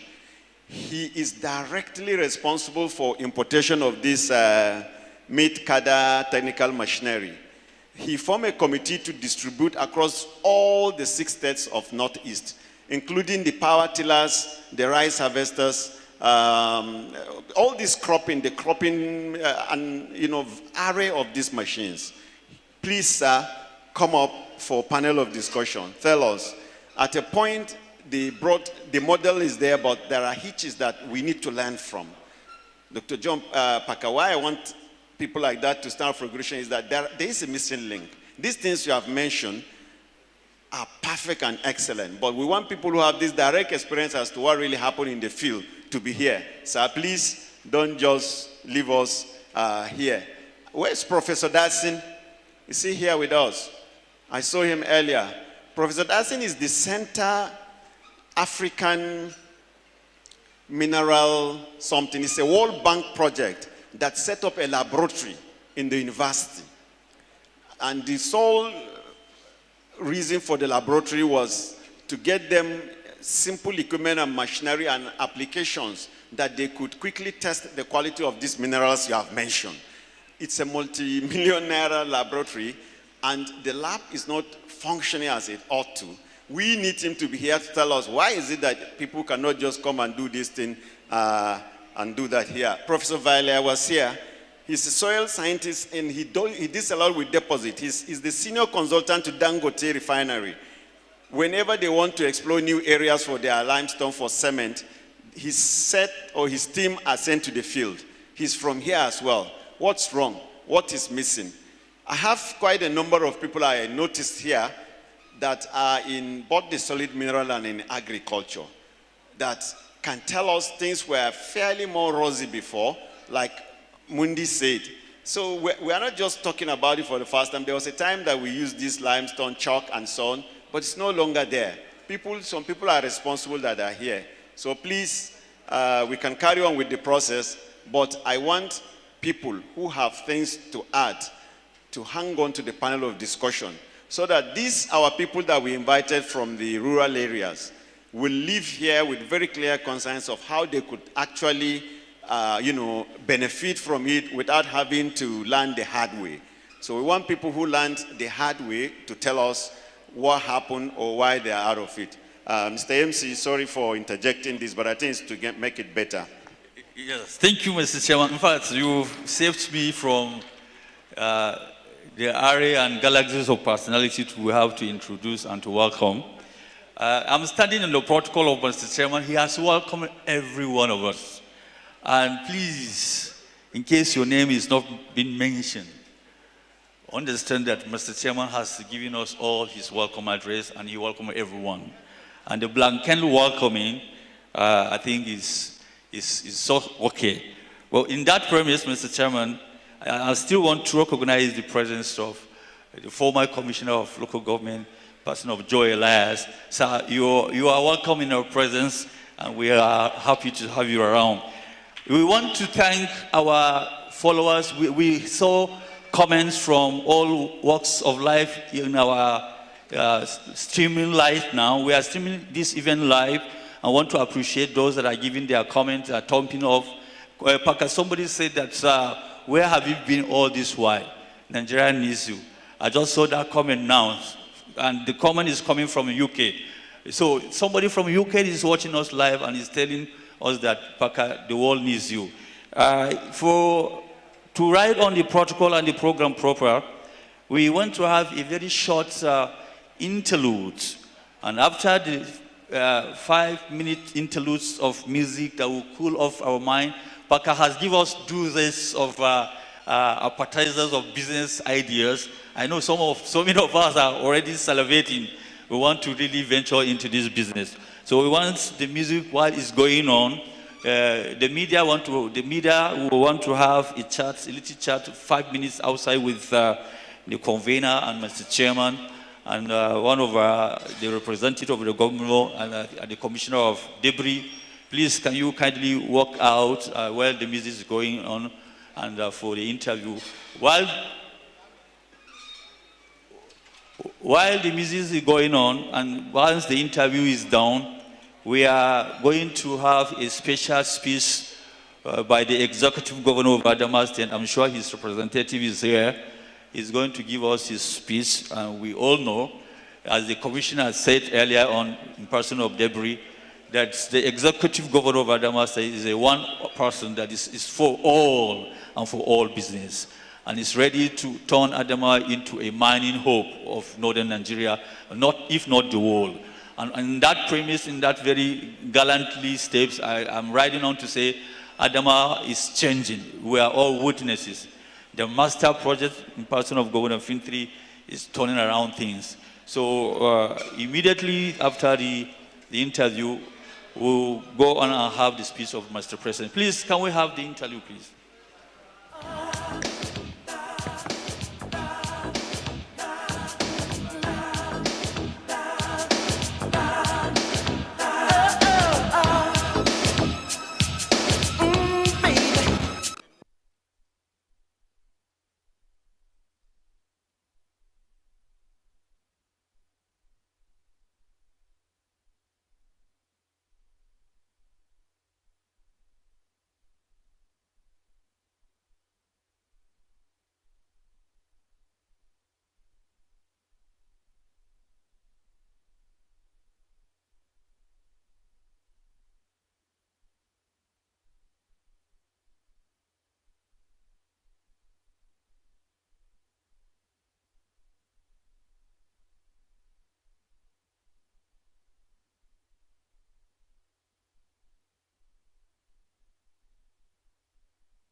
Mr. Chairman, distinguished ladies and gentlemen, we still want to reconvene for the proper ongoing of the event.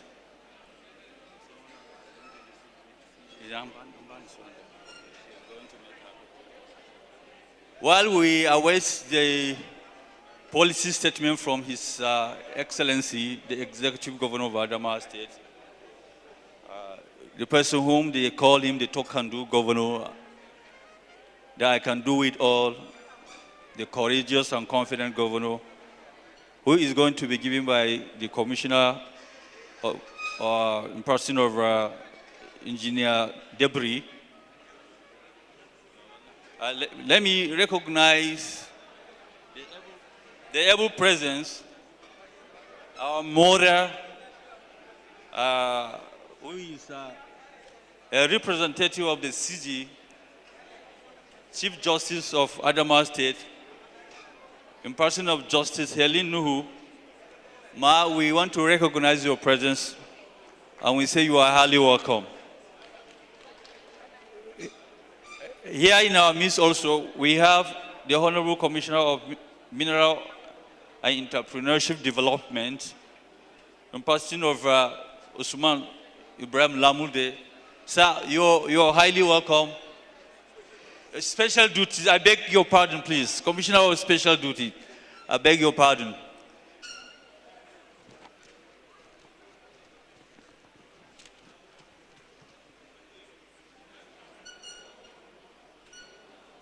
We have Bank of Industries and Captain of Industries in our midst also.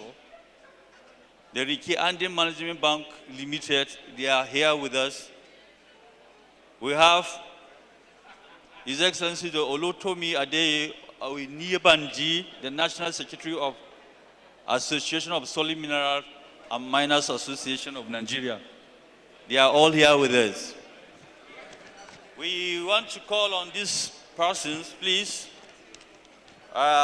Your attention is needed outside for your uniform.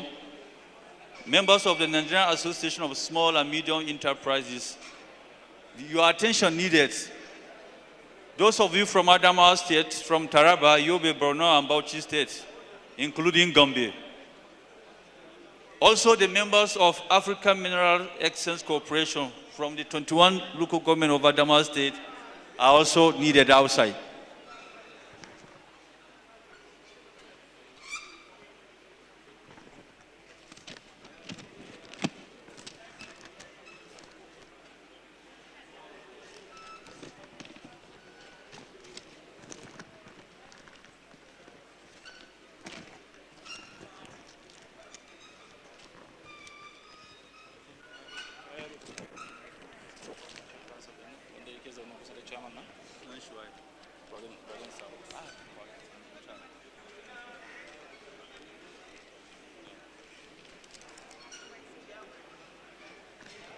Before I call on the policy statement, which will be given by the Executive Governor of Adamawa State, ably represented by the Commissioner of Commerce and Industry in person of Dr. Debris, I want to highly recommend or recognize the presence of A.A. Lawan, the MD of Gidangona, who is here.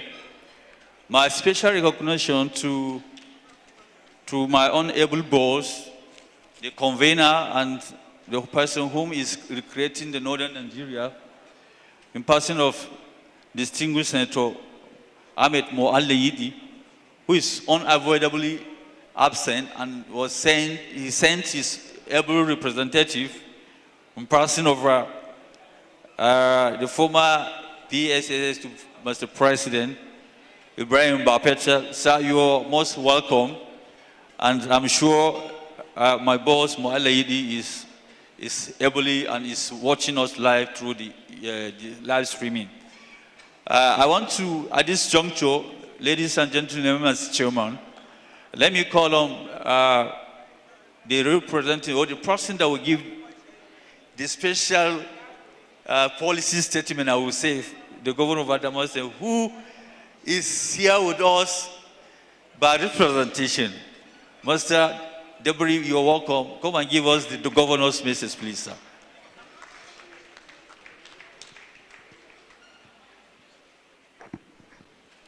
the chairman of the occasion, my brother, Professor Bashir, the convener, whom we have been interacting together to chart the way forward for mineral resources in Adamawa State by conducting investment summit as well as export promotion summit. My colleague, Commissioner Special Duties, representative of Commissioner of Agric, Commissioner of Mineral Resources, Commissioner of Rural Development, Permanent Secretaries here present, special guests of honor, representative from Ghana, other distinguished guests, members of the press, our able MC, whom I'm meeting for the first time, but I've read a lot about him.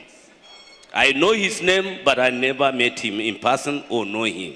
It's my privilege to say you're welcome.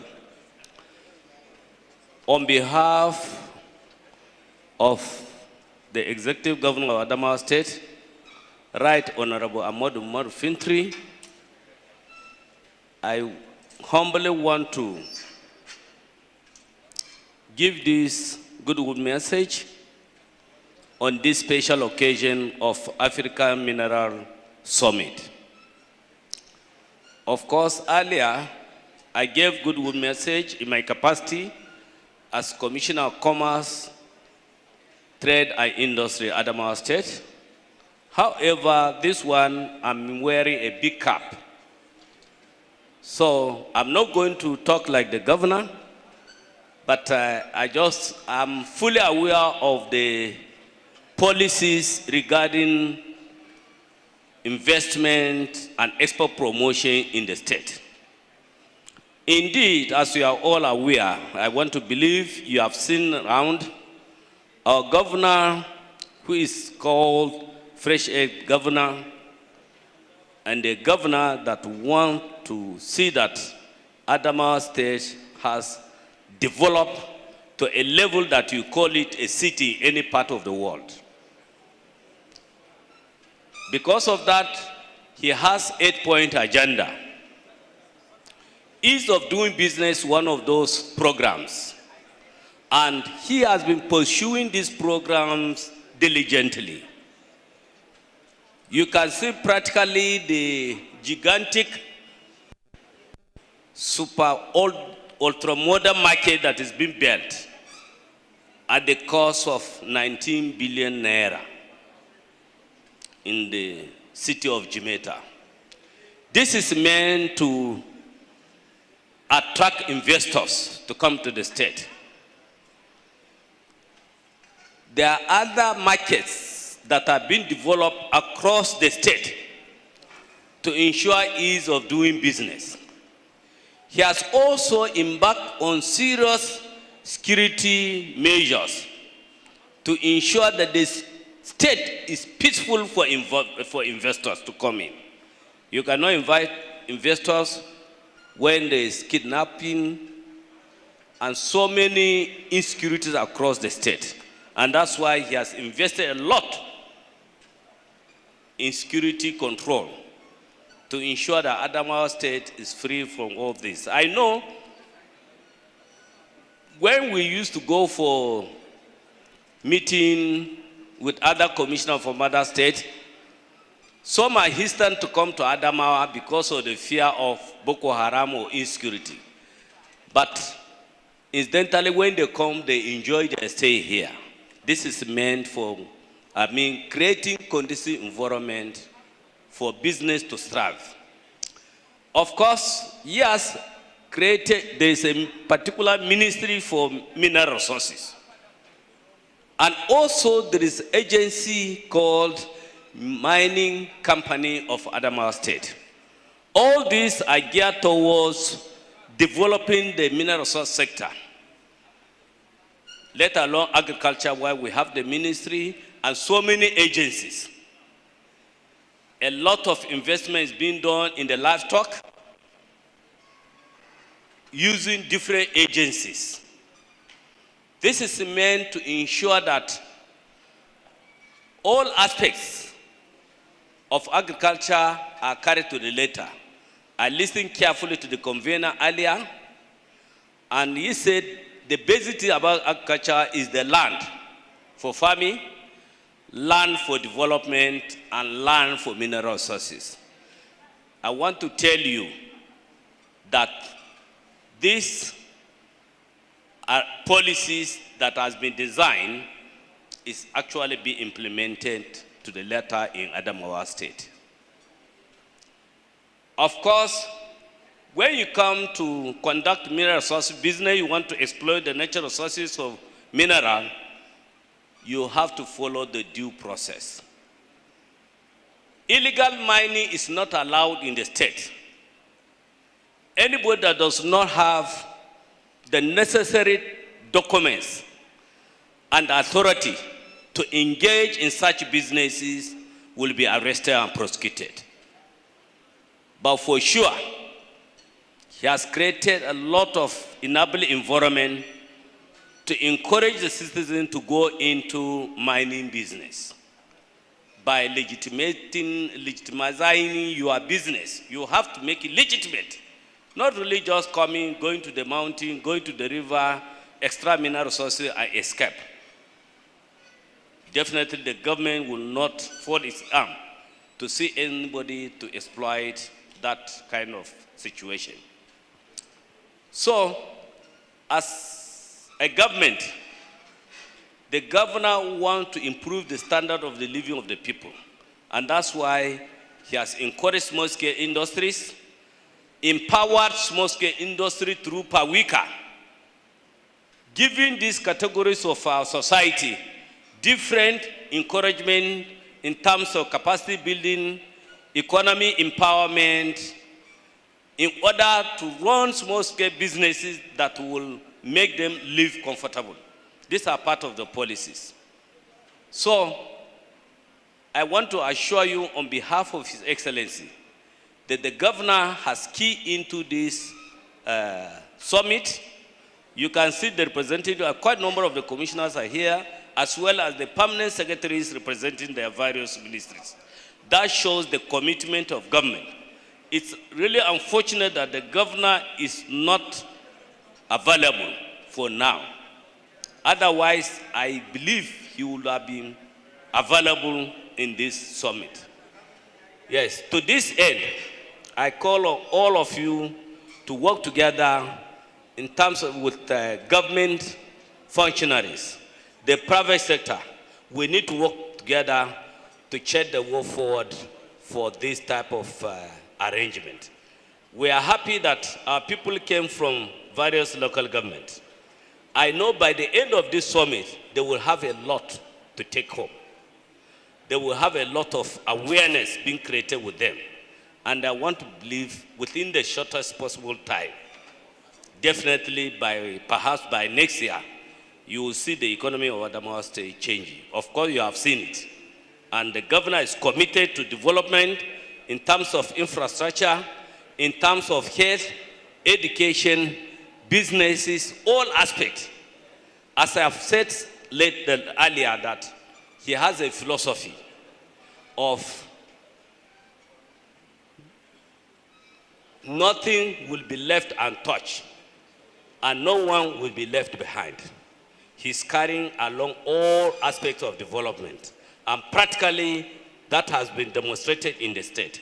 Those that are coming here for the first time, especially our brothers from Ghana, Niger, Chad, and other parts of the country, please avail yourself to go around the state, especially even Yola here.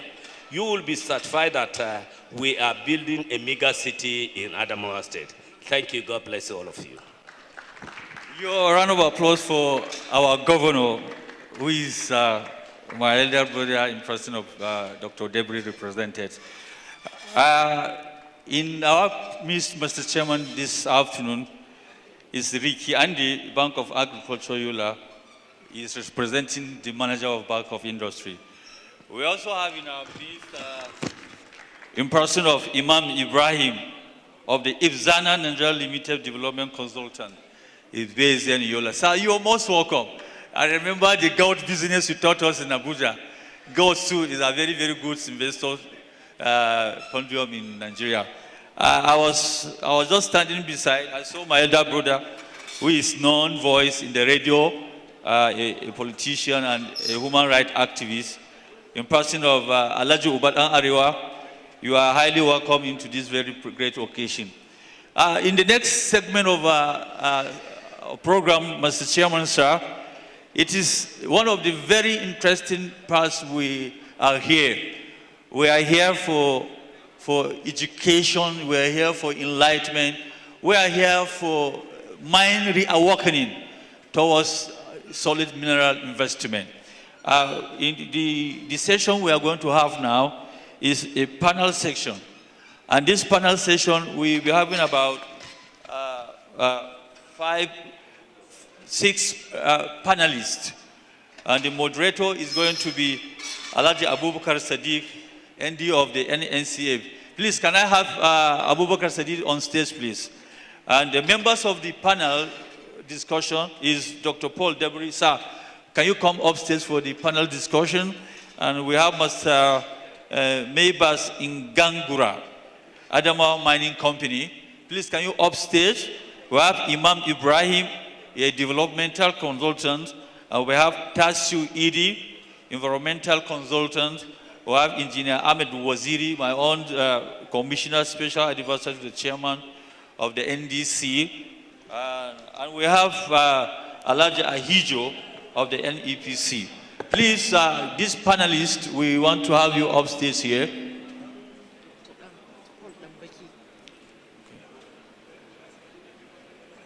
Please, can we have you here? Dr. Paul Dambaki too, you are needed upstairs here. I call the names again: Dr. Paul Dambaki, Adama State Minister of Livestock Development, Mr. Maybas Ingangura, Adama Mining Company,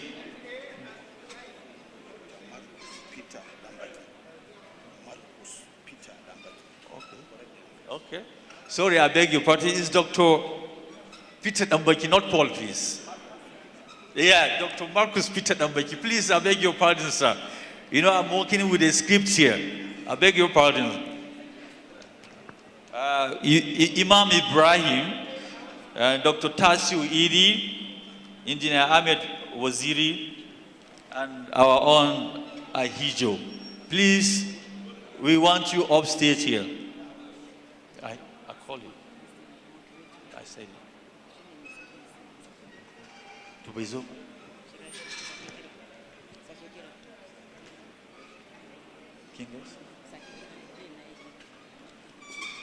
Please, we want Abubakar Sadiq of Northeast Economic Forum to come off stage, please. The MD of Northeast Economic Forum, in person of Abubakar Sadiq, we need you upstairs because you are the moderator. If you are not here, then the session will be halted.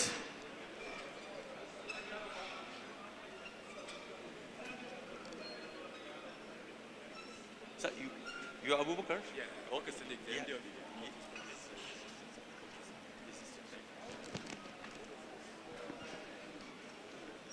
Yes, as we are waiting on two other members to join them, I have the singular honor to Mr. Chairman and the convener to hand the microphone to the moderator of this great session. Mr. Moderator, sir, Alhaji Abubakar Dambaki, I want to hand the mic.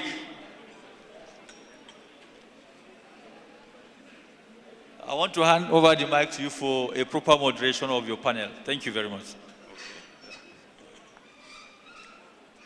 Yes, thank you very much for giving me the opportunity to chair this panel discussion. Yes.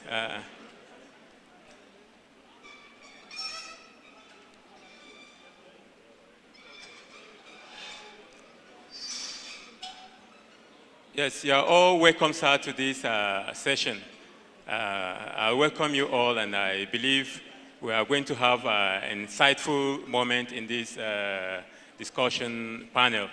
And first of all, I would like to introduce the Northeast Economic Forum and the work that we've been doing so far in promoting the development of the Northeast, especially the topic that we're having today, which is very important and key to the development of our region. And that's why we are here today in this very event to see that we promote the various sectors of the economy. Okay. Yes, I want to invite Mr. Vincent Unku, National President of the Association of Solid Minerals Miners and Marketers of Nigeria. Sir, can you come to the panel seat, sir? You're welcome, sir. You're welcome, sir. You're welcome, sir. Yes, sir. We are all welcome. I would like to, first of all, introduce the Northeast Economic Forum because it's an organization which is, I believe most of us here have not heard of the Northeast Economic Forum. It is new to us. The Northeast Economic Forum is an organization, it's a non-governmental organization that started 3 years ago. It came about by professionals from the Northeast extraction whom saw what is happening in the Northeast, the problem of the Northeast, the insurgency that have bedeviled the Northeast, and we came up to say, why should our region have this kind of problem, and it has an array of professionals in the different fields whom are doing nothing about what is, how the Northeast can develop. First of all, it was inspired by, we have the Northeast Governors Forum, whom are dealing on the government side of it. The government has a program that they meet every year. And we, the private sector individuals, so what do we have to do so that we can complement what the executive are doing in their capacity as governors? Then we came up to sit down to discuss, to brainstorm in Abuja sometime in 2022. Then we decided to establish the Northeast Economic Forum, which I was selected among them to chair the Northeast Economic Forum. But because of the 2023 election, we could not kickstart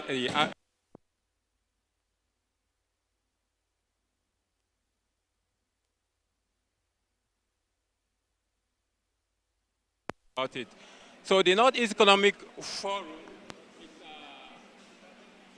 is bringing all individuals together, the private sector, the government, the professionals, the professionals and the academicians, the businessmen, the politicians. So it stands as a round table for all these individuals or group. So to discuss how we are going to move the Northeast together to complement what the executive in the capacity of the governors are doing. So that was how we came together to bring about the Northeast Economic Forum. And the idea is to promote development, the post-insurgency development, Northeast development. And that's why we are here today to promote what this organization is doing. So that is just a brief of how the Northeast Economic Forum came about. Yes, to start with, from my right, I would like us to, I think we should have a second microphone so that the panelists can be using it too.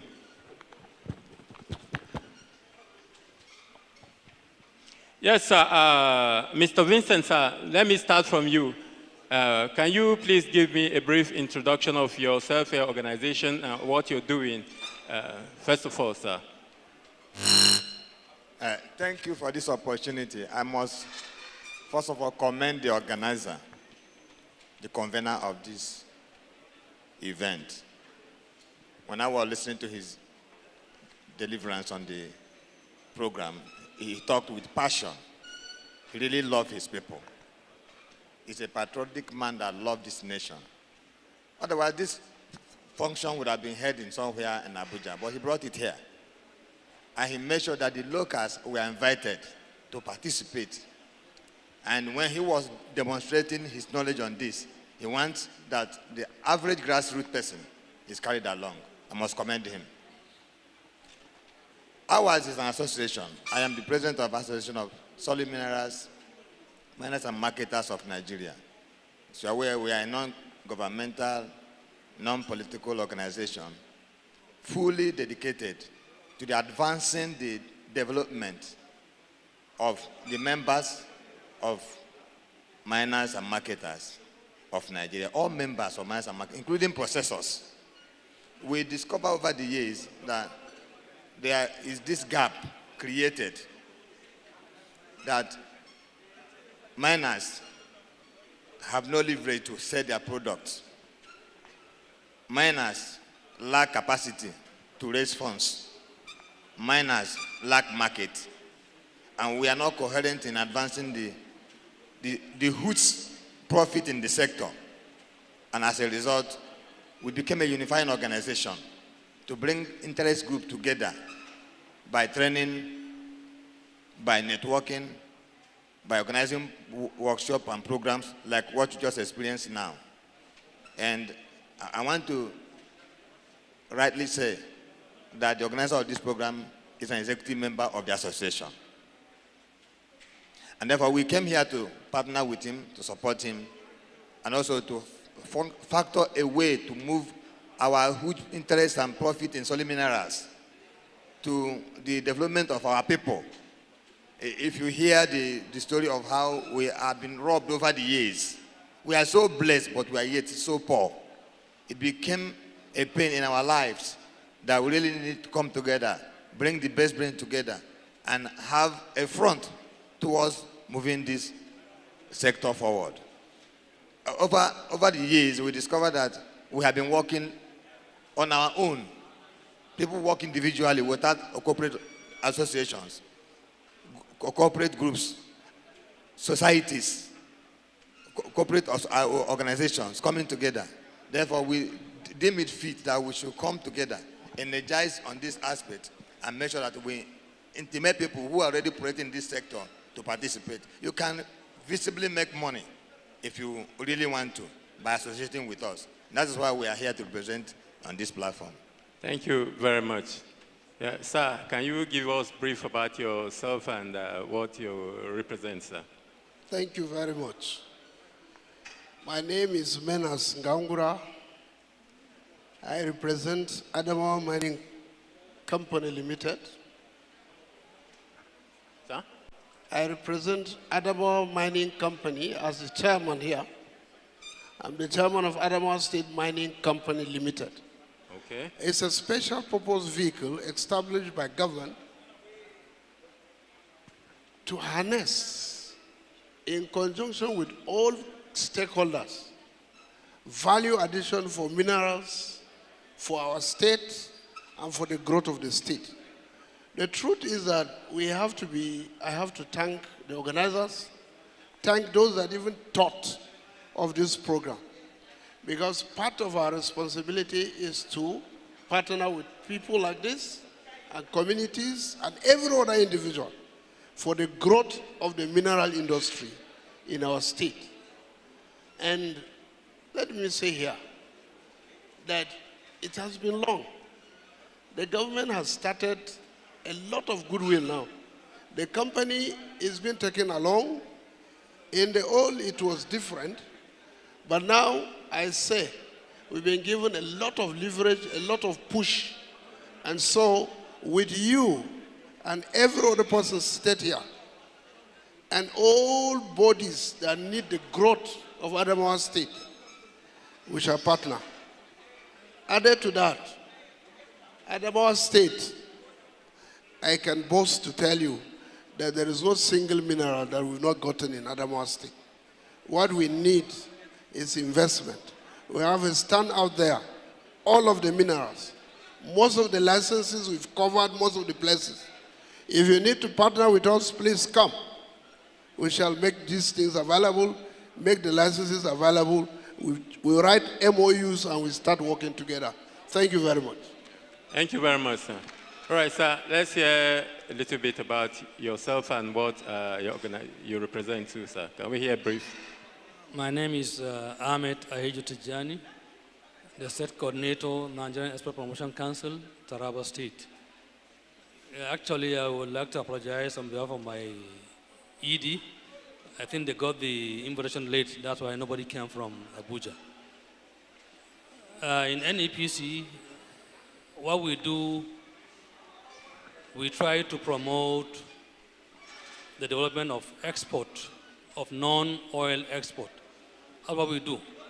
When you talk about non-oil product, you are talking of solid minerals, agro, manufacture, and even services.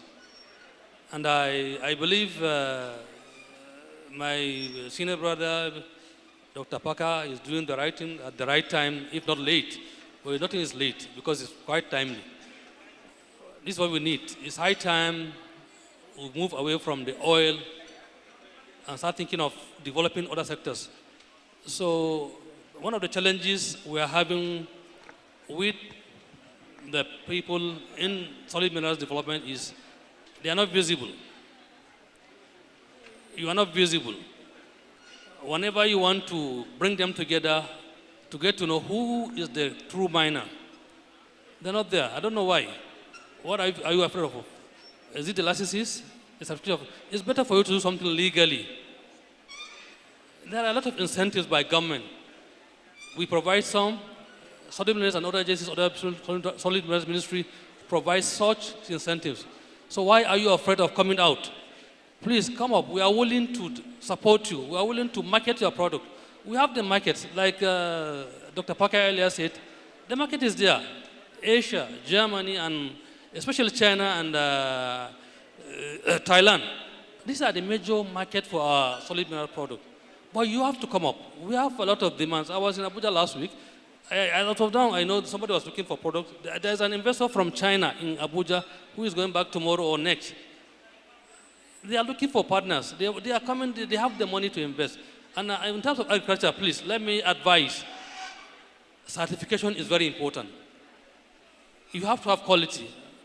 What he talks about, the need to produce mechanically, but you need to do the right thing because you cannot export what is not standard. That is why we're having a lot of reject in Europe. So basically, you have to do it the right way. We call it good agricultural practice. Thank you. Thank you, sir. Thank you very much, sir. Can we hear a brief about you and your organization, sir? Thank you very much. Yes. My name is Imam Ibrahim. I am a development consultant with special emphasis on entrepreneurship and SME development. And that I'm also from Northeast, from Adamawa State precisely. So we took one aspect of the entrepreneurship that is on goat production. Goat. That's what we specialize on. And also we specialize on a breed called Sokoto Red. And what our people here term as Arkasa. That is what we specialize on. And the value chain within the goat is very, very enormous. It's something that, let me give you what goat can give you. No any other animal will give you. A goat is a highly prolific animal. It can give birth twice in a year. That's what we are practicing. Second, is a very hardy animal, Sokoto Red. Remember, there are very different species of goat. I'm talking of Sokoto Red here. They are very hardy animal. They are not susceptible to disease. 3, they eat less.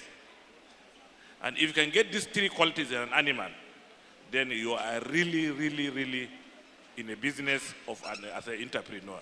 So that's what we have been practicing, and there are various aspects that we have modeled to ensure that we meet up with the global best practices in terms of goat production.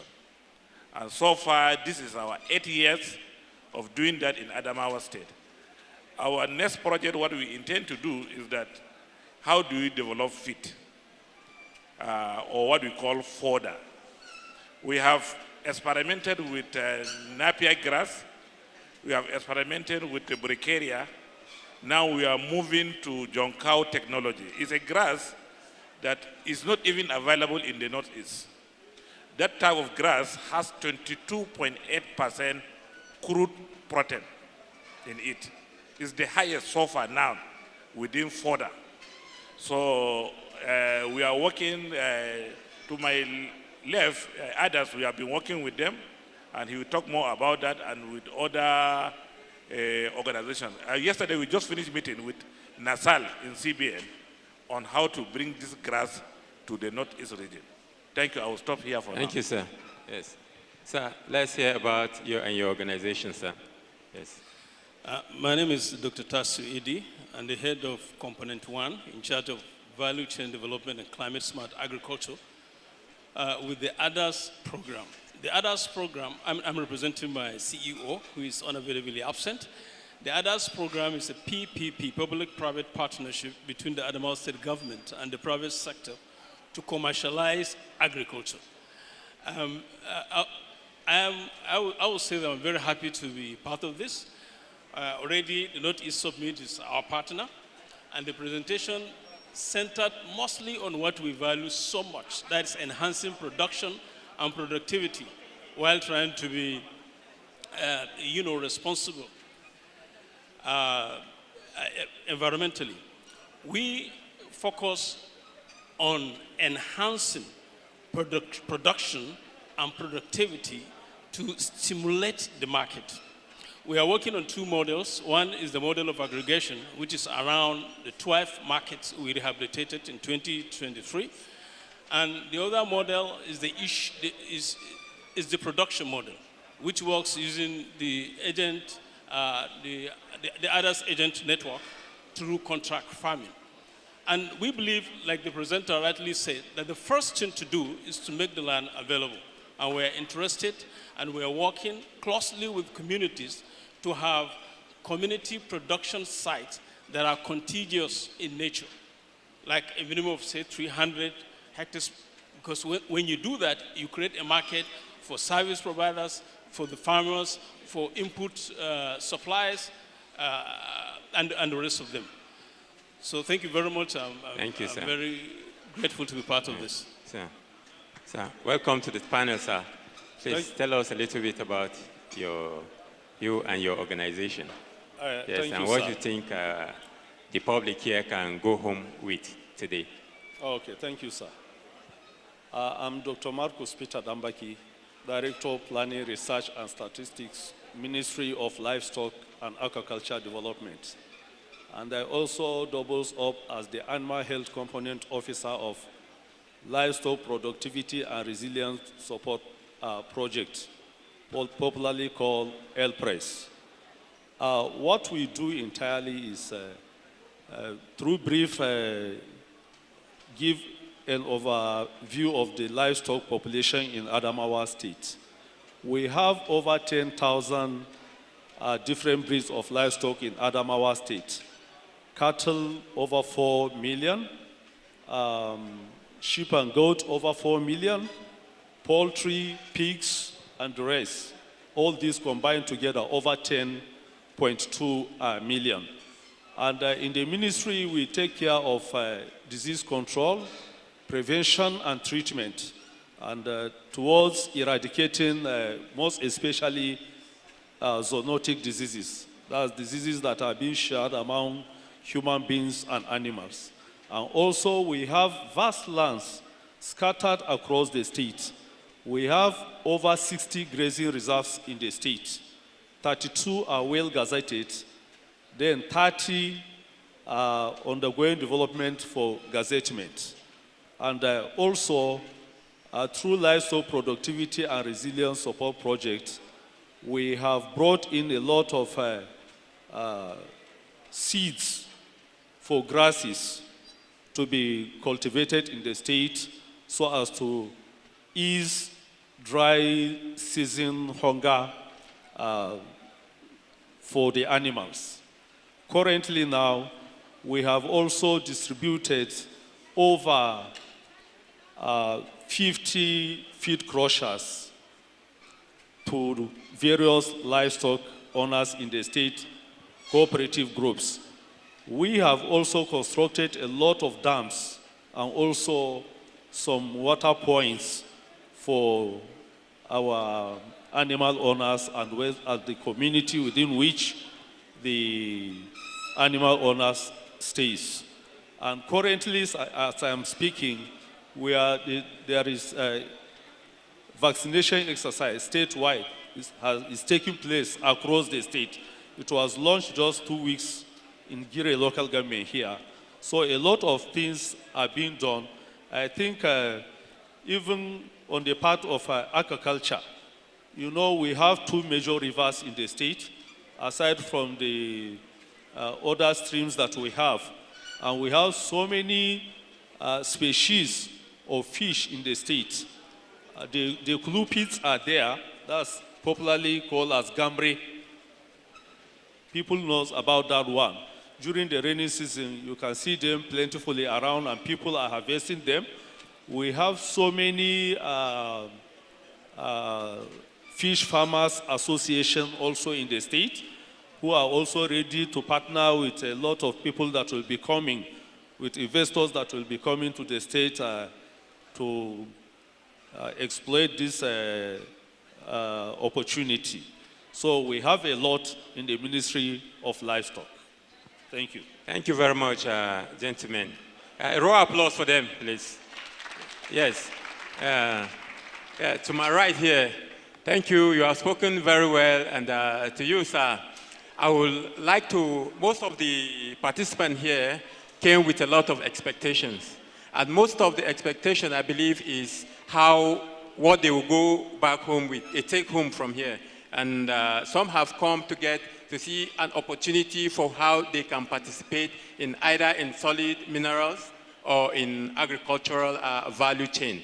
And so, sir, in the solid mineral sector, how do you think, sir, what has been the missing link in developing a critical mass of solid minerals entrepreneurs? What have been the setbacks so far that you can discuss? And I would like you to emphasize on the government side of it, what the government have been doing or what government have not done rightly to encourage entrepreneurs in the solid mineral sector.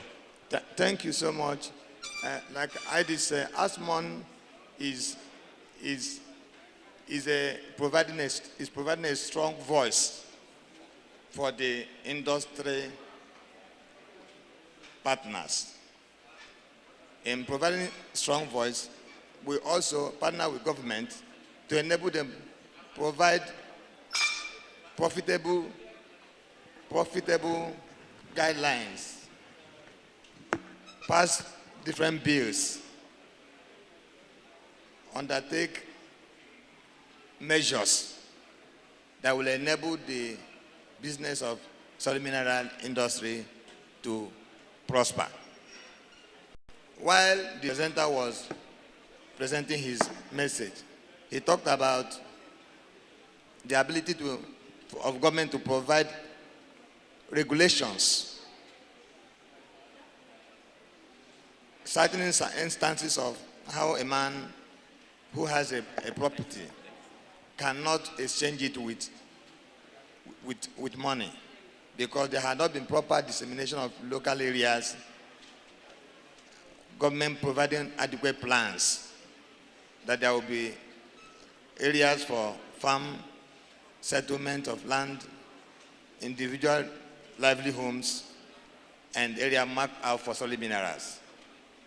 Until we provide a strong voice to government and to enable them provide adequate governing laws and regulations, achieving great success in this sector will be far from us.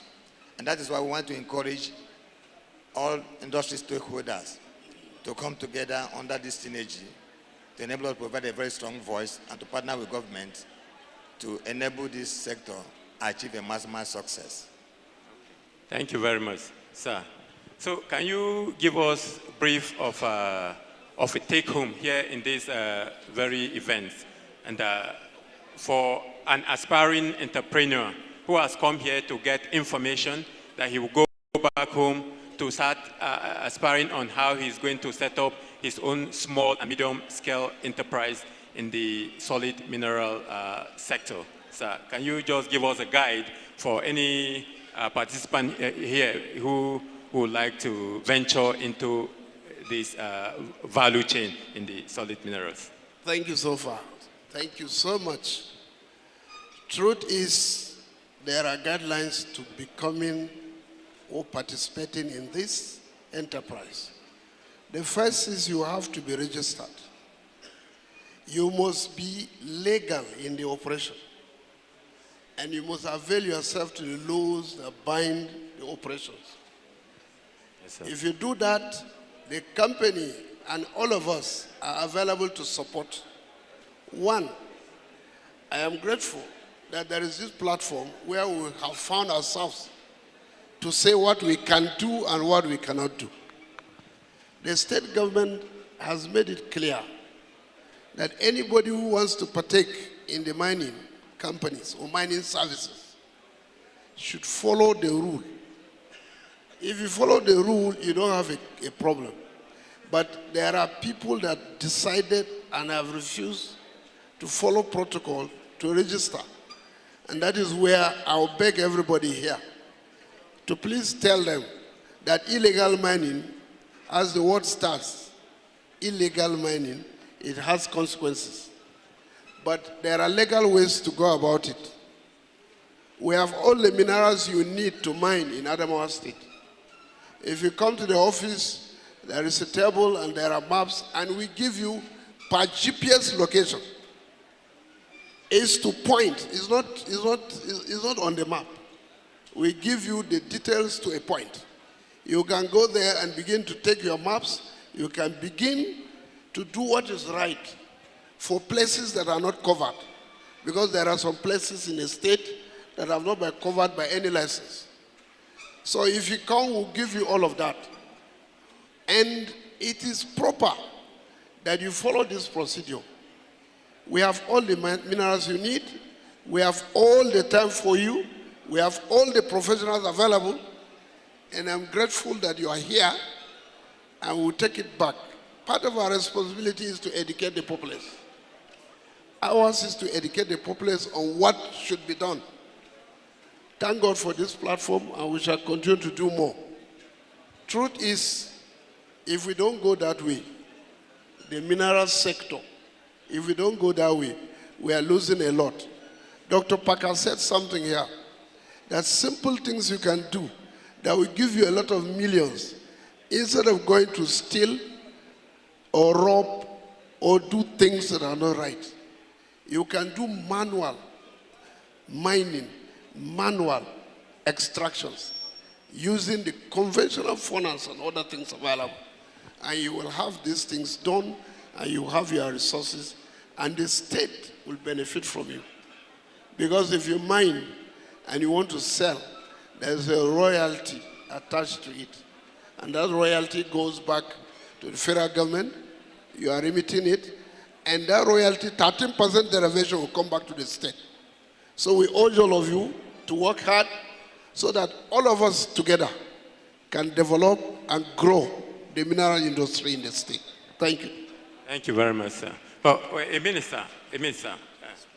So, sir, what do you think the general public, those non-formal miners, what do you think has been their constraint so far, which you think the government can, intervene into to make them formal, sir? What has been the hitches when it comes to the informal miners, sir? I think it has been mindset. Dr. Parker, I'm very sure he will tell you his mindset. Because the resources you need to register these companies are not much. You can come together as a cooperative and register. You can do it when you register your company. The resources are not much. You pay the normal payments and you are already registered. And you can go into mining. As a cooperative, you can. As a community, you can. As civil servants in a ministry, you can open up one. everybody is at liberty to do that so that we can generate the needed funds for ourselves and the needed royalty, improvement in our lives, and fight poverty. Thank you very much. Yes, lastly, there is still this issue of testing of the solid minerals resources.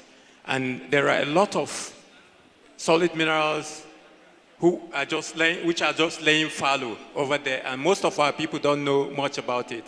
So what are the government doing to sensitize these people to understand that, yes, you have such mineral resources lying in your area, and how the government is encouraging these people to go into the business of mining and off-takers. If I will go in my backyard and get a valuable resource, and how do I get off-takers, those who will take it off from me? Because I believe that has been a very big issue of those who will take it off from me if I go and mine these resources.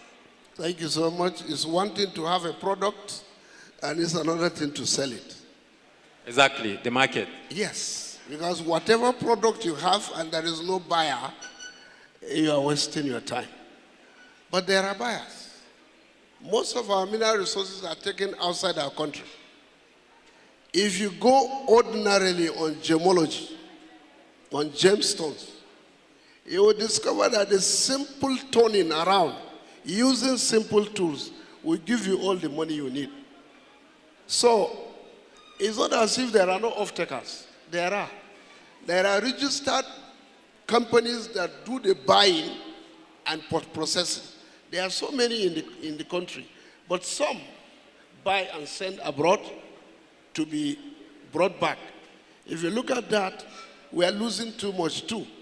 So why can't we do it locally, improve the value, and then do the selling at a higher cost?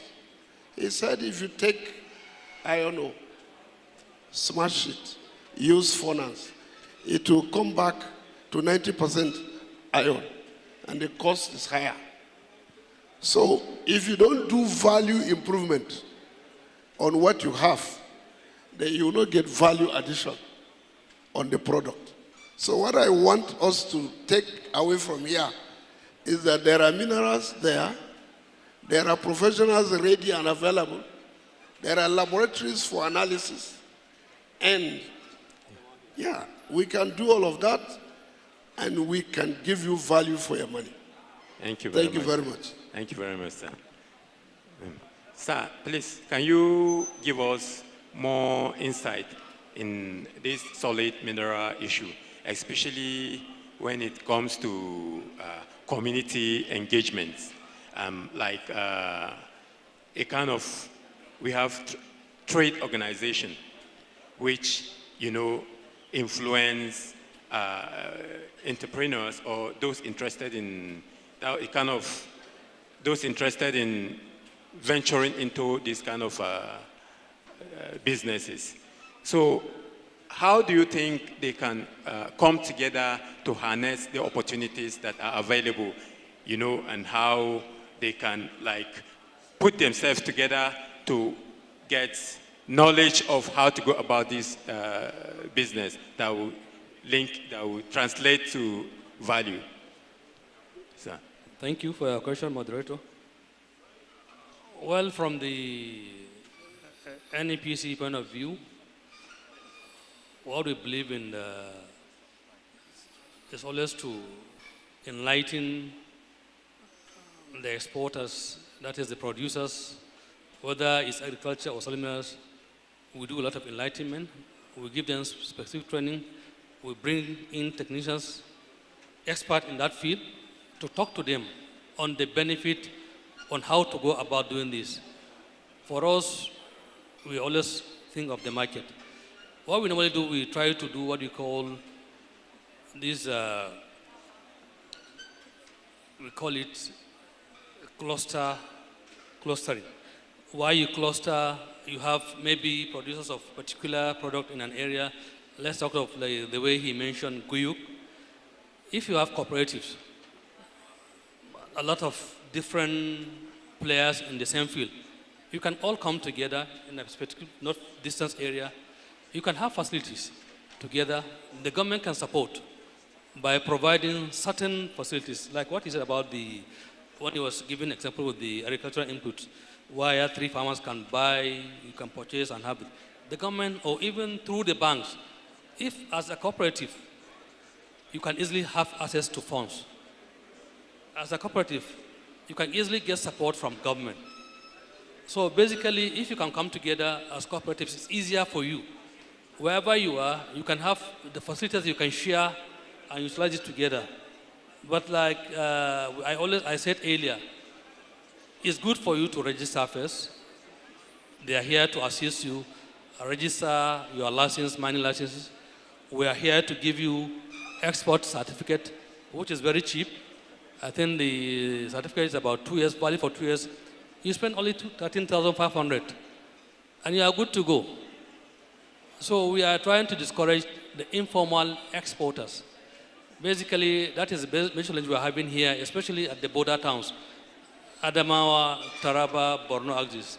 Most of the exporters, they want to go informally.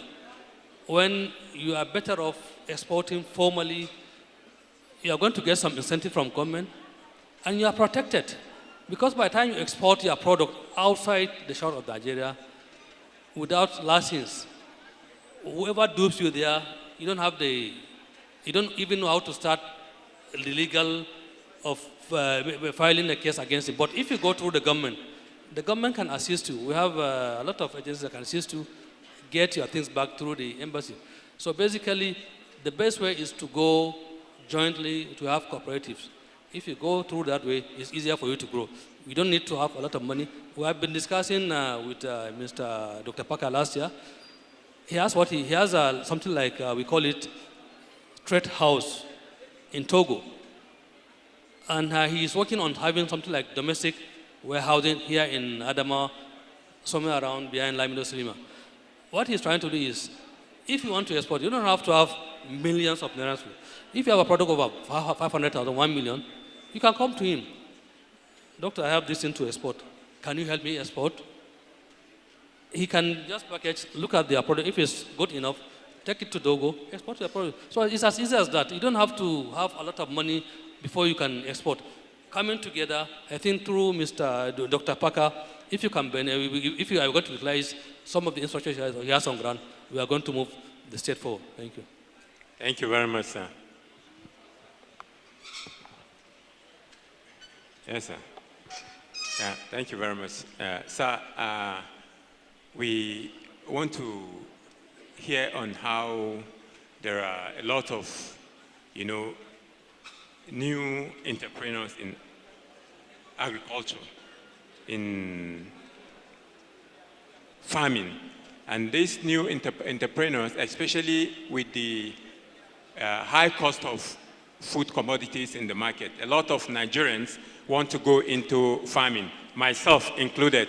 I have never had a farm before. I've never been to farm. My father was a public servant, and we all grew up in the city, and we were used to going to the market to buy food. That was what we are taught. I never had a background of farming. But this time around, I've been thinking of how I'm going to go to farming, to see how I also can contribute to, food sufficiency in this country. Sir, with your experience, if somebody wants to go into farming, an entrepreneur in agriculture, first of all, how will you advise such a person, sir? Thank you very much. Here now we are talking about entrepreneurship. Yes. Because that's the key. There are a difference between an entrepreneur and a businessman. An entrepreneur is going into a venture for two reasons. One, he has a passion in that subsector. He must have a passion. And he's there for a long time, not for a short time, because he's not a businessman. A businessman is for profit taking. An entrepreneur is passion and solving problem. Now there's a gap in Nigeria. We are almost in a food crisis now. Our GDP growth and our population growth, if you match the two, you know that we are in crisis. And that another crisis that is facing us, because I'm talking about the gaps now, because problem solving. It's in problem solving and entrepreneur make money.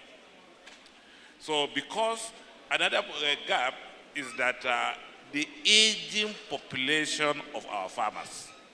Our farmers are aging. We need new blood and new people to come into it. So therefore, as an entrepreneur, right, if you want to go to it first, make your study first. And then understand what you want to go into. Then you now have a mentor. You now develop the skills to do that. So in doing that, then you now get a site. Do your soil analysis. Do your crop selections. Do your seed, quality seed from a reputable company. Have a slight idea of the weather conditions of your given area before you venture into agriculture. Otherwise, there's a lot of risks also associated. And one of the major things that I saw the risk is that also lack of standardization when it comes to farm input. These are also challenges. So at that point, passion, vision, and knowledge of what you're going to into it. Because for the gaps are enormous. And if you can plug yourself inside, you are good to go. Thank you very much. Thank you, sir. Yes, sir. Sir, there is this, we in the Northeast, we have potential in agricultural potentials, and the value chain is enormous. And there is this issue of transportation, especially there are young entrepreneurs who want to go into exports with the current, high rate of the dollar to the naira. And we have been encouraged to go into export product, cash crops. And a lot of us are looking into going into farming that have to do with exporting crops that are exportable. So, but the issue there now is transportation.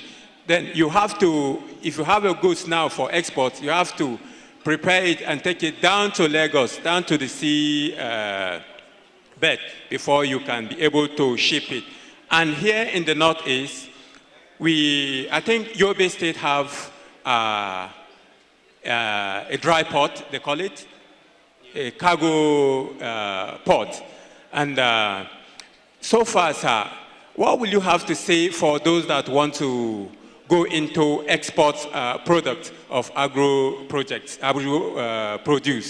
So how would you advise those that will be interested in going into cash crops and how they can get means of exporting them?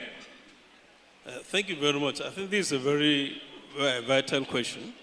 Thank you. But what I will have to say here is what makes Africa poor is that we export raw commodities without value addition.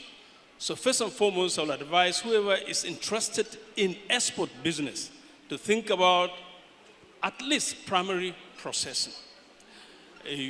Get a branding, packaging, and then going through all the necessary registrations just to make sure that whatever you're doing is legal.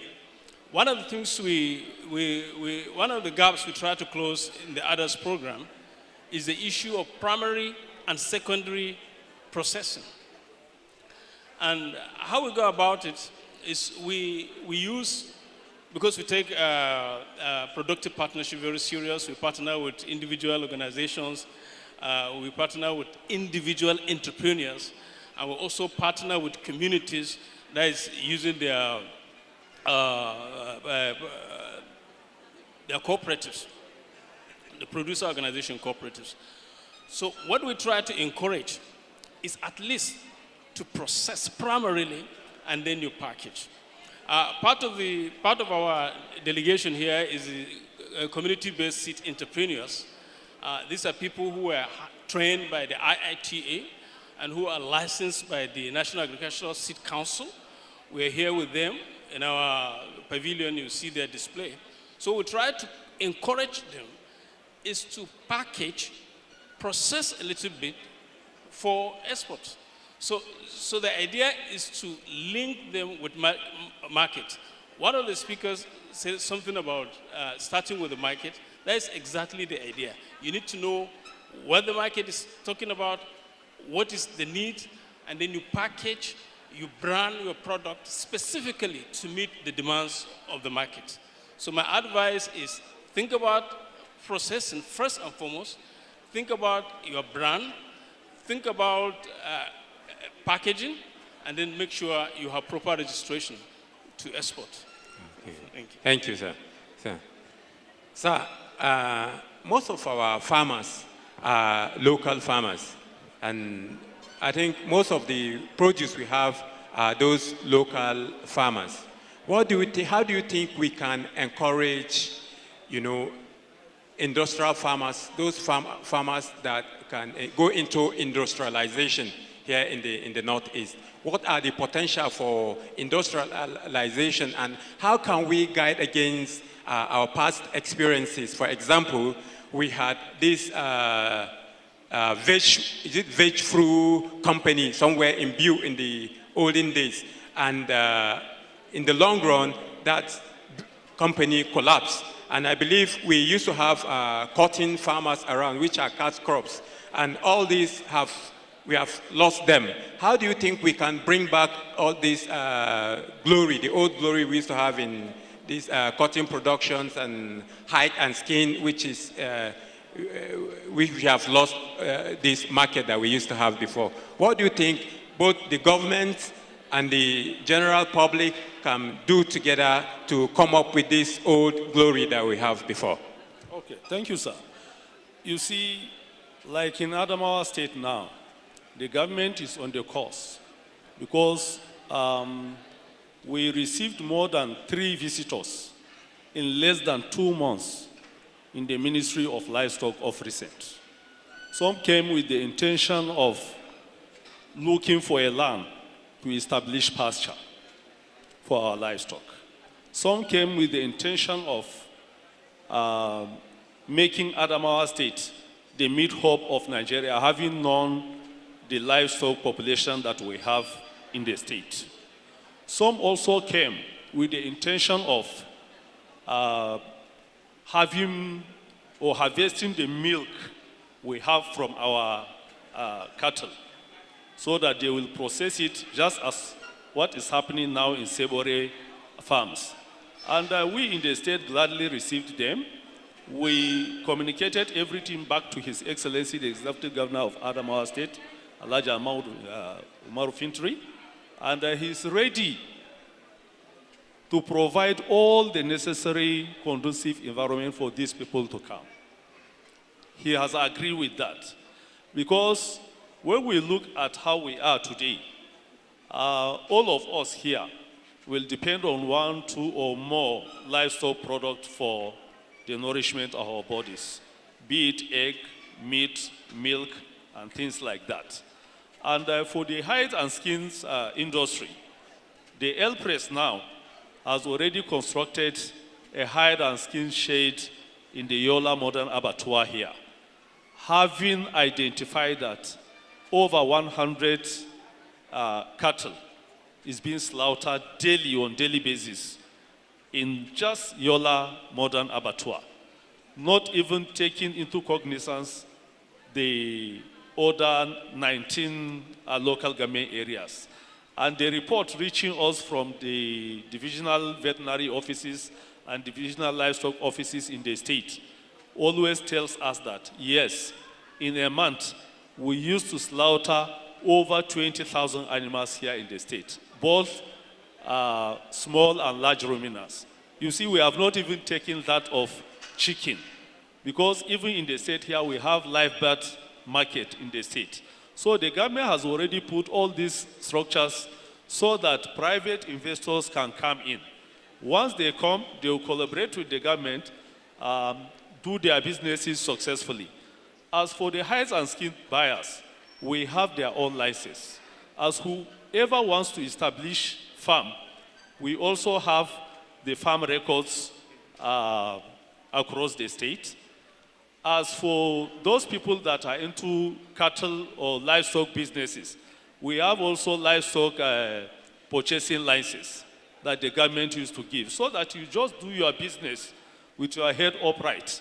There is no need of saying, how do I do this, how do I do that? Whosoever is interested, Ministry of Livestock is there for the person.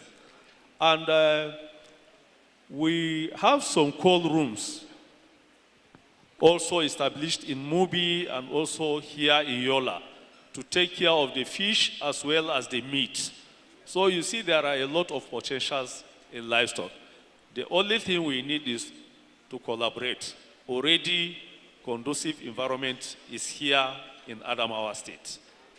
Thank you. Thank you very much. A round of applause for them, please. Yes, thank you very much. You have spoken very well. And I believe a lot of us here have had insight on if you are aspiring to be an entrepreneur in the agro or solid mineral value chain. I believe you have had a take home today. And from the audience here, I would like to ask, for a great platform for question and answer. So anybody from the audience that would like to have any question to ask? Okay, sir. You're welcome. I'm Ibrahim Bapetel Hassan. Here I'm representing Glow Trade Investment Company, a subsidiary of African Mineral Rate and Exchange, who are the convener of this very program. My question is direct. Probably I'll put a prelude to it. In 2023, Adamawa State is the only state. It is the only state has an exhibition in the last ONGA United Nations General Assembly. In 2023, courtesy of Senator Ahmed Maleh, who is unavoidably absent. Adamawa State is the only state has a stand on solid minerals at that trade and investment mission in United States of America during the last 2023 ONGA. And courtesy of one of... Please. Loud applause. Yeah. Yes. When we are about to go, we wrote to Adamawa State, which your office, I don't know, but we are able to get an information from one Dangaladima. He gave us precise of all the solid mineral content that we have in Adamawa State, which was exhibited, and some of Adamawa State people were there, and the fallout from that visit and the presentation, we have a lot of contact because our contacts are there, and one Nigerian lady who are the convener at that particular ONGA on the introduction of Africans Investments Forum. She was also being contacted severally on it. One of those things that they keep on questions that are coming in respect of the processing. And with the Minister of Solid Minerals coming up with a policy that nobody will export any solid mineral, in particular lithium, outside the country without processing it. And this becomes a ban for all the solid mineral investors. And what I'm asking is, I don't know if the ministry or your agency is planning to have or invite an investor who can come and place a crusher whereby it can serve an investment to Adamawa State and help the proprietors and make things easy for Mr. Parker when we try to make sure that we are able to. This is one thing that I want to work on it. And then secondly, my question is also about in terms of agricultural variants you have discussed, and locally you have talked about maybe the cold room. But there are other components of agriculture that we need to have probably to have done, and it will help the state, revenue for local government, and it will. And that thing, you know, our women, our people, our farmers used to, when they finish to harvest their crop, those that need sun to dry, they always pray they either at home or at the street. You can see sometimes that, which is a crude means of drying our products. And I'm suggesting there are a lot of means which the state government, with the help of the NADC, that will come up with something that can be able to help the state. We call it dry houses, just like we have the cold room dry houses are not expensive to build, and it's a revenue for the state. It can be established in each of the local government. You can do a dryer of 30,000 tons per day or 40,000 tons per day, and it back can come on the token, which it will come. You just need maybe a day or 2 days to dry 30 tons of your either groundnuts, either maize, either rice. You don't need to go and spray it, and you don't need to keep it. And this is the reason why we are losing value when it was packaged with moisture, and when you take it to Lagos, it becomes something else that you cannot revenue. So dry houses, we can help you under the solid minerals, which we have already, Mr. Parker, which we have already established and have contacted a company that will come to Adamawa, establish those dry houses for Adamawa state government, so that it can serve as a revenue to the state. I don't know if you are willing, and with the help of NEDC, to do that for all the local governments, and it will be a revenue generation for the local government, state, and the people in general. And your people are also saving some money for it. Thank you.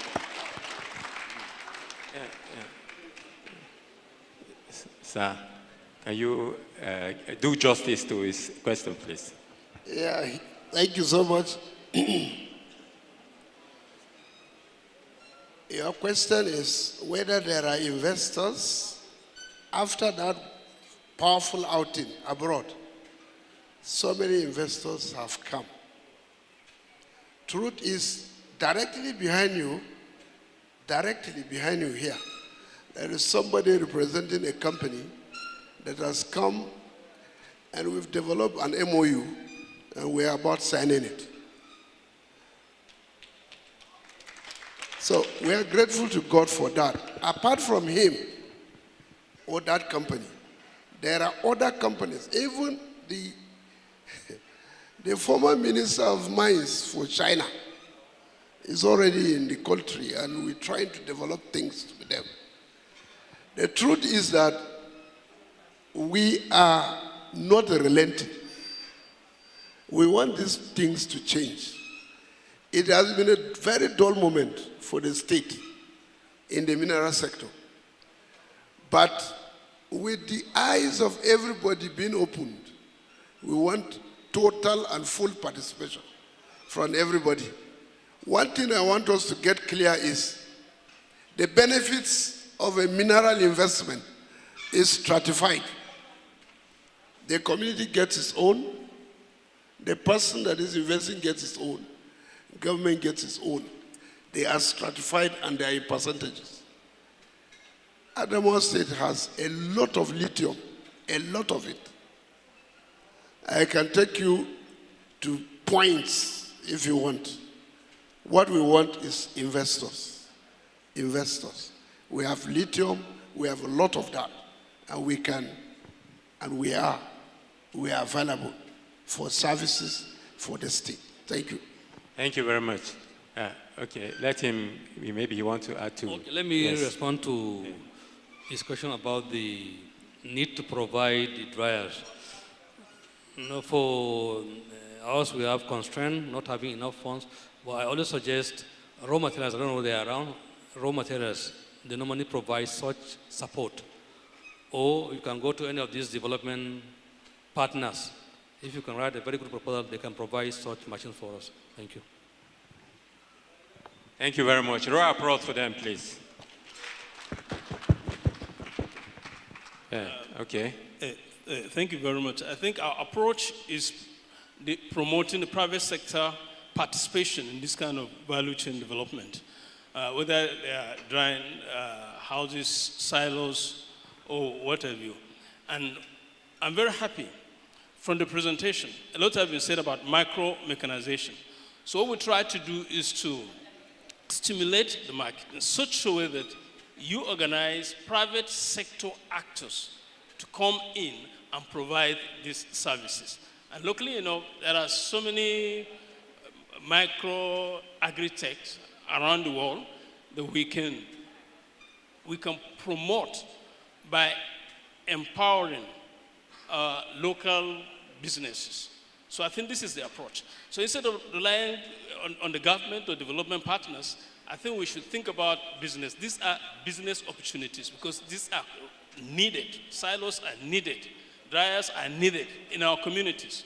So the business community should walk up to this challenge and embrace it fully without waiting for the government. This is what I have to say on this. Thank you very much. Do anyone want to add to have more, throw more lights? All right. So to the audience, do anybody have, okay, sir, the chairman, sir, I can see you raising your hand, sir, the chairman. I was actually trying to say that we need to throw also to the floor because of time management. Yes, sir. And maybe we need to restrict, long comments so that we just respond to what you just asked. Because we have one or two other items we need before we break for prayers. So please, people that have questions or comments should make it straight, as straightforward as possible. Thank you. Okay, short and brief question, please. Just brief. Okay. Yes, go ahead. I will try to make my comment very short. You see, can you introduce yourself, please? My name is Oluwatomi Oyebanji. I'm the National Secretary of the association that the President is sitting down there. It's all right. You're welcome, sir. Good. But I want to make something very clear. Over the years, if you are a student of history, Nigeria has never had problem coming up with policy or private sector participation. Our challenge is how to make it practical. So it's not just sitting down and say, we want to encourage investors. There are investors that want to come, but there are things to be done if investors must come.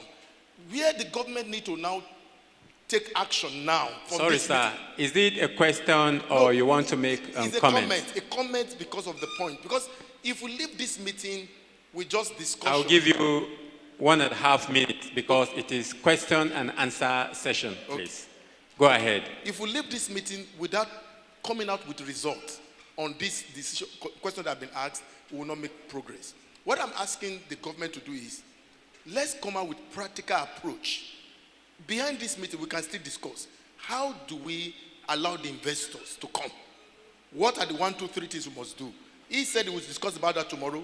Maybe we should sit down and brainstorm with few committees and say, see, in mining sector, what are the opportunities? In the next 30 days, what can we do? How do we bring the investors? Some of us have information that will also help the floor. Thank you very much. Yes, thank you very much, sir. And I think I will. Okay, any other question? Yeah.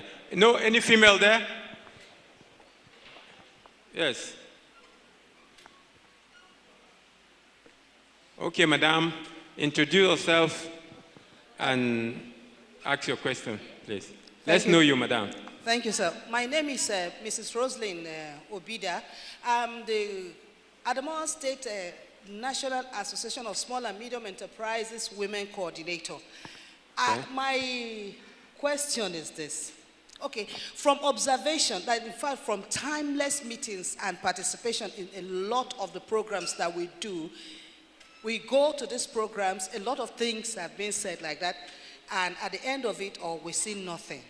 Okay, today I heard one of the speakers was saying that we need to form clusters, and then we need to, bring our people up to par to be part of this. As a leader of NMSME in Nigeria, I want to ask this question.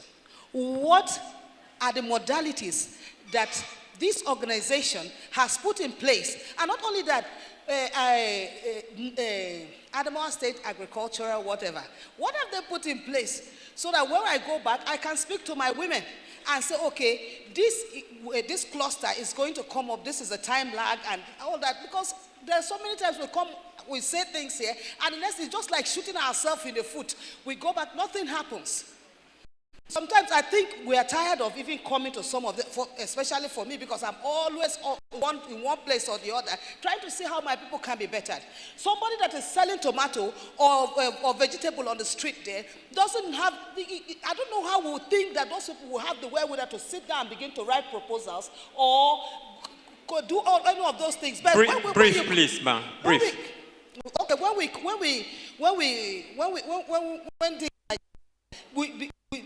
Okay, okay, it is so easy, go form clusters, we'll train you, and then we'll begin to see how we can come in. At the end of it all, we go out there, we form proposals, we form clusters, we put our house in order, we gather our people, and they are set, and nothing comes out of it, sir. So, our panel, please, and especially the man, Dr. Tassir, okay, what is the hope for NMSMEs in this? Okay. Thank you, sir. Thank you very much. Please.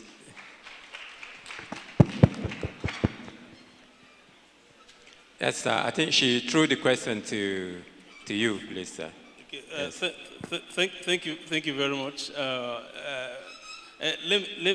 Let me talk about our approach during the others program. I don't know about others, but what we do is we encourage cluster formation. We facilitate, cooperative formation. Earlier on, I talked about two delegates that we came with, the CBSEs, the community-based seed entrepreneurs, and we also are here with the Agro Input and Produce Marketing Union. So what we do is we try to encourage the emergence of a state apex, trade-based cooperative that we can deal with.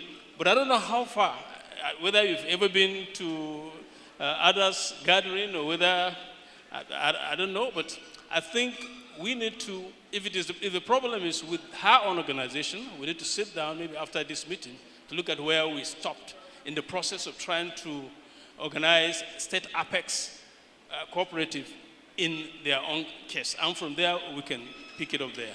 Thank you very much. Thank you very much. Sir, I think I would like to answer your question, sir. You see, platforms like this have created opportunity for the public to interact, to address so many issues of development that's affecting us, including the one you mentioned. For example, my organization, the Northeast Economic Forum, is one of these platforms that is created to see how we can address this I'm answering his question. Let me go with me. How we can address this issue. Now, in the Northeast Economic Forum, before there's nothing like that. It is only government, everything government. But now, the Northeast Economic Forum have a kind of a program we call thematic clusters. These thematic clusters is a platform where you bring in experts from all the various sectors, be it agriculture, solid minerals, transportation, to see how we can work on how we, link the missing link, in terms of various sectors. So I think platform like this is doing something about that. Maybe before we don't have it, but the future is assured, and that's what we are looking at, and that's why this program is coming today to see how every stakeholder at the community level, at the government level, at the NGO level, all of us will come and form a cluster in our various units to see how we can address all these type of questions, sir. Thank you.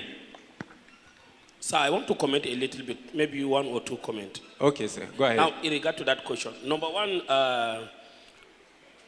by tomorrow, because I think there's no time today, yes, we are launching Adamawa International Business Hub. It's a hub that we are going to upload micro businesses on one centralized cluster, and we are going to promote it internationally.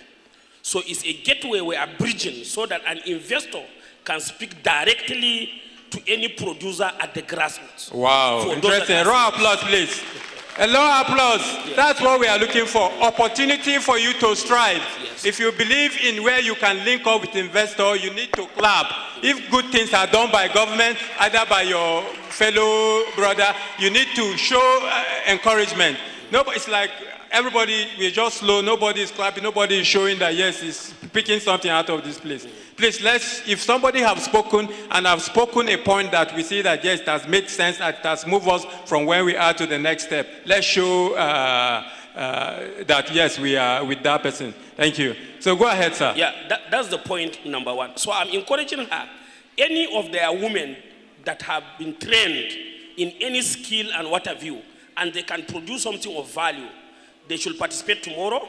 We will take their database, we will upload them, we will bridge market. Number two, in our exhibition here, we have flag up Glow Trade platform. We are promising you is going to be a gateway in Africa for taking of MSME's product and export it to international market. We have started. I have a hub in Togo, and that's what I am doing. And I'm opening, we just finished registering our hub in Canada. So we are lifting African product, local product, to export it to the international market. That's number 2. Number 3, this program, we are targeting to create a cooperative cluster. I'm introducing a model, integrated cooperative cluster for export. That is why we set up this objective. Tomorrow, we are going to speak that one in a business model. This, we are solving problem number 3. Number 4, we are looking for strategic partnership like with others and other agencies. What we are trying to do, in Adamawa State, we need to get one hub that we can secure a NAFDAC number, one NAFDAC number, so that any SMEs that is producing, has ability to produce, he should go to that center, produce his product there. It will carry one single centralized NAFDAC number. Then we will buy up the whole product and distribute. This is the strategy we bring on board. Thank you very much. Thank you very much. Thank you very much. Okay, please, that lady, please. Welcome, ma. Can we know you and be brief, please, with your question? Thank you very much. My name is Hannatu Samuel Kadala. I'm a public servant. You're welcome, ma. You're welcome. Thank you very much. I'm glad to be here, and I thank the organizers for this opportunity to learn a lot of things. For long, my interest has been in goat farming. So I'm directing my question to my brother in the goat farming. Now, in goat farming, the one you are talking about, the Sokoto rate, I'm sure it will not be treated like the local one we have here. What is the model for feeding, so that we get optimum results? Then for housing, because housing is important for the goats, is there any model for that? Thank you very much. You're welcome, ma. Anybody, sir?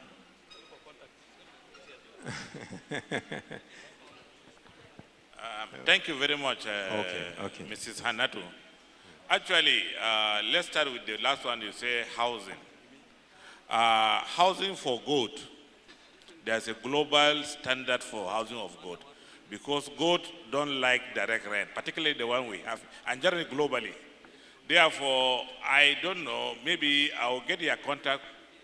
We have housing model in our farm that have been snapped all over Northeast. That's how goat houses should look like. It's a kind of a raised platform where the feces and the urine will go down.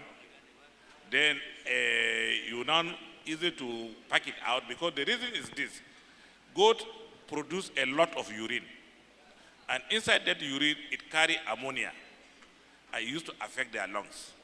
So therefore, in our own case, we raise it.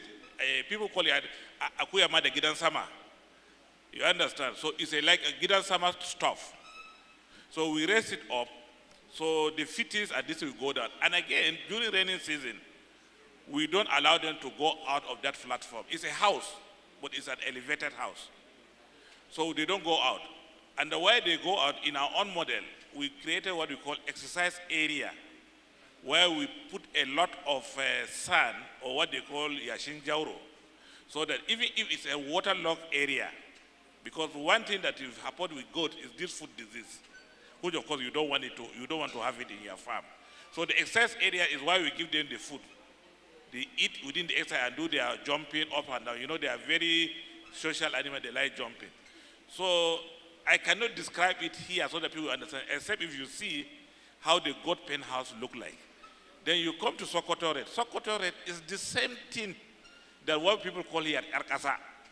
The only difference between us and other goat is this: by accident, Savannah and Sokoto Red, among the migrant pastoralists moving from community to community, they will accidentally breed themselves, so they can have strong,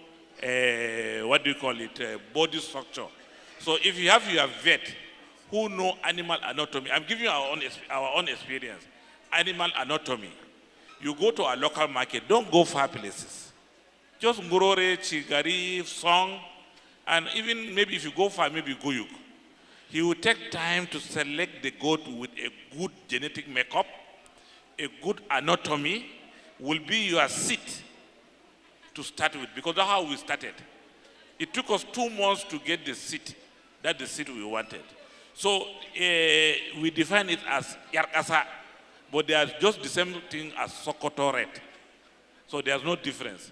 Yeah. Thank you. Thank you very much. I think we have come to the end of this session. Good. Okay. I think it is displayed here. Yes. Yes. Thank you very much. I think we have had a very engaging session, and the panelists, we have to thank the panelists here for doing justice to this session. Thank you very much, sir, and we look forward to call you more often to give us more insight in this, with the knowledge, with your deep knowledge. So thank you very much. I think I'll call on us to have photograph the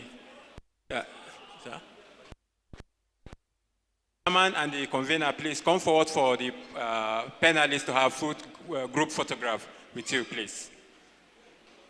Yes. So Tom, how do you want us to go? We because of time management, there's one program like 3 minutes for the launching of that platform that has just been mentioned. People have the option of taking a break to come back for that launching, or we do it and perhaps do the exhibition and call it a day.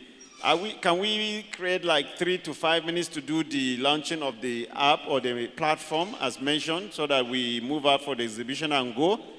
Or it's better, right? Okay.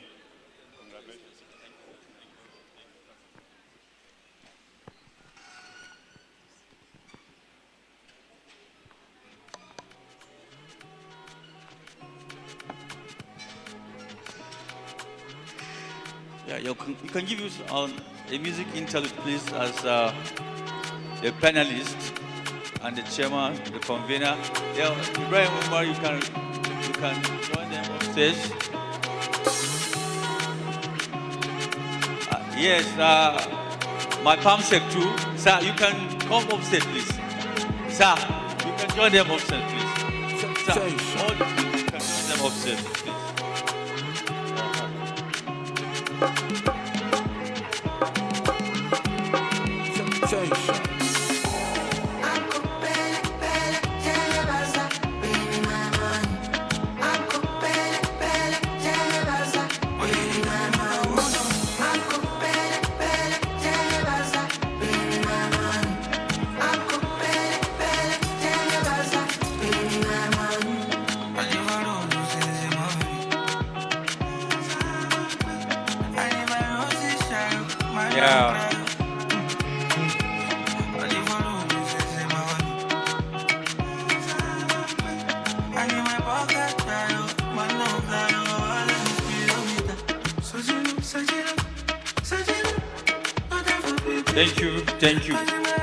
Thank you very much.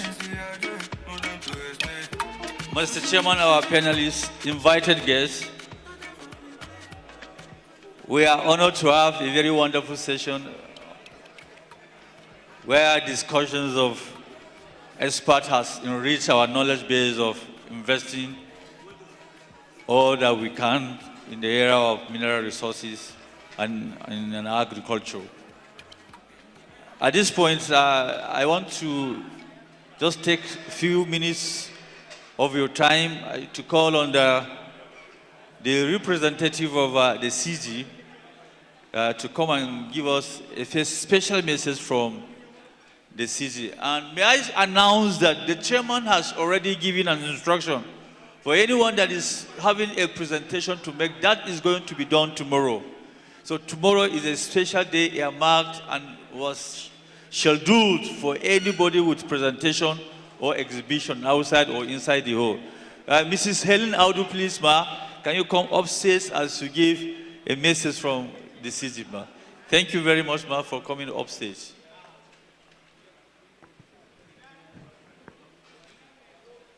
I am Justice Helen Nuham Manjoda, representing the Chief Judge of Adamawa State, who is unavoidably absent. She had an urgent call yesterday to Abuja. So she asked me to come and represent her. I'm very happy to be one of the participants of this program. We want to thank the organizers very much sincerely. But I want to blame him that he has allowed us to wallow in poverty for long.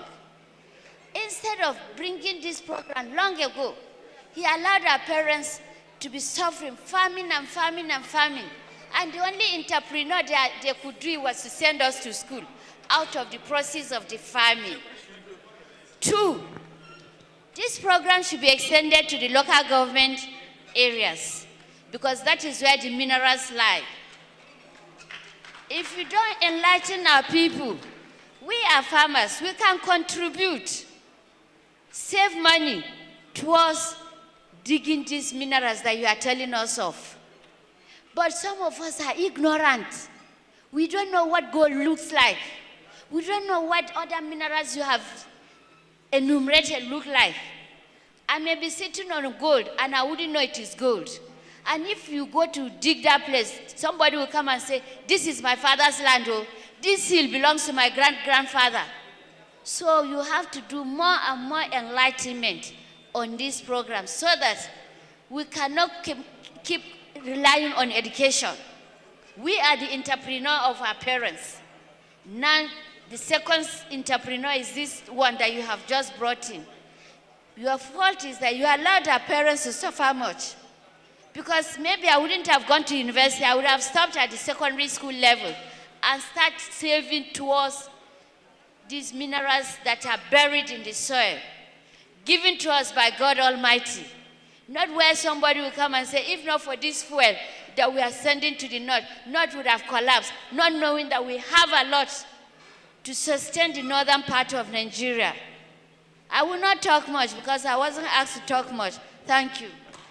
Thank you, Mrs. Sijema. But I crave your indulgence. You should not order the arrest of Mr. Parker. Mr. Parker, you have had it all. She was almost trying to lay a curse on you that why wouldn't you come long before now so that they will participate in all these things.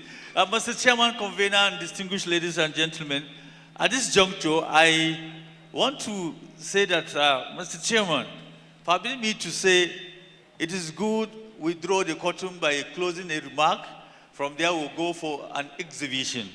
But before the exhibition, I want to give the Vice President for fertilizer 30-second mark because I am gender sensitive, I am gender biased, I am she, a he for he. Ma, we are giving you 30 seconds.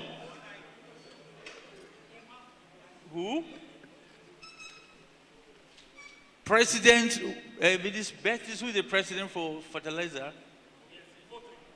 Is it 4-3? Of course, vice president for 3 fertilizers. 4-3, okay, permit my miscalculation of the word, please.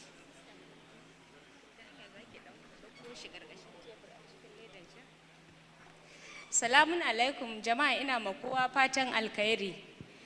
Adamawa, Fulanin Adamawa da dukkan manyan baƙinmu da suka zo daga wurare daban-daban da manomanmu mata da maza.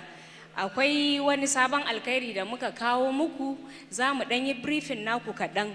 Muna da product ɗin a waje, sannan kuma a nan wurin za mu yi maku practical domin ku ga yanda wannan fertilizer yake. Kullum ana faɗa ma mutane cewa new technology idan abu ya shigo muku a ƙasarka kar ka ji tsoro, ka daure, ka tsaya, baka san menene amfanin wannan abun ba. Wannan product ya shigo mana daga ƙasar Thailand a 2024 last year April. Sanda aka kawo mana shi kamfanin kamar suna da product, sorry ban introduction ba, amma dai ni a matsayina sunana Fatima, kuma I'm a medical personnel, mai gidana is a medical doctor. So da aka fito mana da fertilizer nan, ni dai ban da interest akan noma. Sai na ce a'a gaskiya ban da ra'ayin shi. Ana fito da magunguna, kun san an ce lafiya uwar jiki. sai na ji kawai ina da interest, ashe noma ya fi komi amfani a cikin duniya. Ban taɓa sanin capacity noma a duniya ba sai bana. Yanzu na ajiye allura, na aje magani, na koma gona. Na yi daidai ko ban yi ba? So saboda haka na ji daɗi daga can lungu da na ji ana mana guda, wato kenan akwai mata. Kullum ana wuce mu a gaba. Alhamdulillah tunda na ji guda a can, akwai manoma, akwai mata, akwai wanda za su samu alkhairi fiye da tunanin ɗan adam. Wannan abu da za mu nuna maku ba magana bace ta kuɗi, magana ce ta samun lada. Idan na ce samun lada, kowa ya san wani hali Najeriya ta shiga a ciki. Mun shiga cikin matsanancin rayuwa wanda ba a taɓa shiga ba, wato yunwa. Ko mai hali ko mai kuɗi ya ji a jikin shi, ballantana talaka. Wannan abun mamakin da za mu nuna muku, takin nan da ya iso, sai mai kamfani kafin mu gayyato shi sai muka ɗauki sample muka tafi Ministry of Agriculture muka kai ma minista. Da aka ɗauke shi sai aka tafi da shi laboratory. Abin da ya sa nake yawan cewa ni ɓangaren malaman asibiti ne. A analysis ɗinmu na duniya ko a Nigeria duk shekara muna rasa rayuka sama da miliyan 36 because of communicable disease. Kowa ya sani an aje wake, an yi amfani da chemical fertilizer, an samu dariya.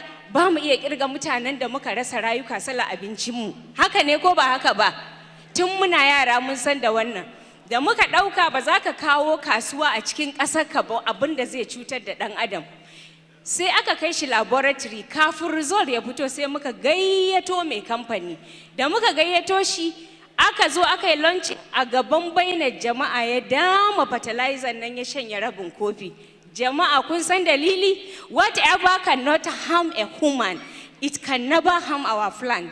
Duk abin da ba zai cutar da ɗan adam ba to ba zai cutar da abincin da muke ba. Wannan fertilizer, it is pure natural organic, 100% natural organic. Baya cutar da ɗan adam, maimakon ya cutar da abincinmu sai ya ƙara mana lafiya. Sannan abun burgewa a ciki, a bana na san akwai manoma nan da yawa. Abin da hekta ɗaya za ta ci a tsadar rayuwa kusan 750. Jama'a na ɗan faɗi gaskiya koko na ɗan kuskure. To wannan takin namu kun san cewa da naira 25,000 can do for 3 hectares. 25,000 zai ma hekta guda 3. Bari ku ga abun mamaki. Bari ku ga wannan new technology. Mutane akwai manoma da suka yi ta ƙaryata abin nan, kamar mu malaman asibiti ba yadda za a yi ka zo ka ce min Hajiya na sha wannan maganin na warke. A'a, ba mu yadda da testimony ɗin wani ba, sai in ni na sha na tabbatar. Haka manoma, ni ban taɓa sanin suna da zafi ba sai bana. Duk wanda ya zo sai ya ce kai wannan abun zaki bani in sa a gona, gaskiya tsoro nake ji, ban yadda ba sai na gwada. Wato experiment, mun yadda da experiment. Kun san wa ya fara mana experiment a cikin Najeriya? Idan aka ce ABU Zaria, ai an gama labari, haka ne? To Faculty of Agriculture ita ta fara mana wannan experiment din. Ina jin ta zuba getting to over 100 million naira a wannan take saboda result din da aka samu. Sannan idan kai amfani da shi a kwana 7 kake fara ganin result. Wannan sachet daya is equivalent to 20 bags of our chemical fertilizer. NPK, urea, wannan buhunan da muke yawo da shi. Yanzu zan fito in fara nuna maku, za ku kalla idan ka jefa shi aljihu, wato ka saka buhu 20 namu na fertilizer ne a cikin aljihunka. Ga easy, ga amfani mai sauki. Sisa ina fertilizer? Okay. To jama'a kun gan shi. Kun gan shi ko sachet ɗin madara bai kai ba. Kun gan shi? Kun gan shi? Wani zai ce kai wannan abun ko dai yaudara ne. Kowa ya tsorata, to wannan abun shine miracle. Wannan abun wani taimako ne daga Allah da ya kawo mana a ƙasanmu. Kar ku ɗauka yanzu muke muku bayanin shi. Already Adamawa an amfani da shi. Muna da mutumin da gobe zai fara nuna maku shekara 1 da ta wuce. Akwai wani ciwo da kuke kira ma shinkafa wuta. Haka ne? Ko ban faɗa daidai ba. A lokacin da ya gan shi bai ma shigo Najeriya sosai ba, haka ya gan shi kwaya ɗaya ya kasada ya siya. Ya ce da ya zo ya amfani da shi, gonan shi akwai wutan nan ya tsallake shi ya tafi nebo ɗin shi, ya tsallake ya tafi nebo ɗin nan, sannan ya nemi doses ɗin da zai ƙarasa bai samu ba, amma bai taɓa samun amfanin da ya samu ba a cikin duk shekarun da yake noma. Sannan kuma duk abin da ka noma yana doubling times 2 to times 3. Ina da wani alhaji a nan cikinku daga Taraba yana da over 200 hectares. A san da aka haɗa mu da shi ya ce bari ya experiment. A calculation ɗin da ya kamar zai kashe getting to 50 to 60 million a kan taki tsadar rayuwar da ya zo. Kun san da wannan fertilizer ɗin only 3.5 million ta ishe shi duk abin da ya noma da takin mu ya amfani bai sa wani ba. Ban manta last week dai na ji mota ga buhunnan kaza shinkafa an kawo mana in testing. Kun san wannan shinkafan me take da shi? Yanda ka san an dafa foreign rice, daɗinta ma daban ne. Sannan ina muku albishir manoma duk inda ƙwaro yake, kun san muna feshin maganin ƙwari. Ƙwaro idan ya zo ya ji ƙanshin wannan abun baya nufa gonan nan. Sannan idan ya zo ya samu bakin shi ba zai iya taunawa ba. Duk abin da ka shuka zai fito universal. Masara tana fitowa da irin da irin nan space ko nan masara nan rami ko ƙwari ya cinye ta. To in kai amfani da fertilizer nan ba za ka taɓa gani, na so a ce ba ka nuna musu yawwa. Za ka ga masara ba za ka taɓa ganin space ba, saboda ko ayaba ka shuka sannan universal ne, wato komi da ruwanka. Duk abin da ka san kana amfani da shi. An kawo man wata kuɓewa. To kun ga ire-iren gonaki.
Jama'a kuna kalla? Gashi nan za mu eba yanzu. Kun ga yadda powder nan take blue ne, dark blue. So kun ga ɗan majorin nan kaɗan na iba. Kun ga na zuba shi? Bari ka ga minti nawa ina marfin nan.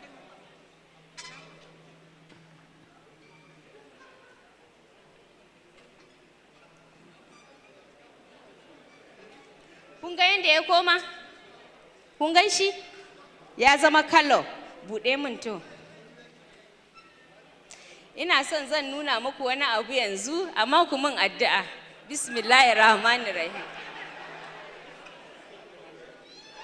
Kun ga na sha fertilizer? Kun gani? To ku gane cewa abinda muka kawo ma ƙasanmu, insha Allahu ga lada ga la'ada sunan shi. Na san wasu ba su san me lada ga la'ada ba. Ladan daga Allah ne. Wanda zai bai da kuɗi ka taimaka mai da 20,000 ya samu takin da ba zai wahala ba, ya samu abinci. La'adan kuma kamar yadda Mr. John ya faɗa, gobe za mu nuna muku business aspect kala-kala, za mu nuna muku ya za ku yi making kuɗi daga wannan takin. Wato ko shago ne za ka iya buɗewa kana saida mu mutane da ƙauyuka, kaga kenan ga lada ga la'ada, ga riba sannan kuma ga lada. To ina ma kowa fatan alkhairi, Allah ya mai da kowa gida lafiya. Yanzu kaɗan daga ciki idan muka fita, ga teburin mu can, ga fertilizer wanda ya zama ready yayi kasada, kar ku ce sabo ne, shekara ɗaya kenan. Yanzu in na sauka zai ta maku playing. Imana playing media. Bai ji ba. Za ku ga yanda product ɗinmu in aka shuka yake yi, ya ƙi ya nuna. To sai an jima.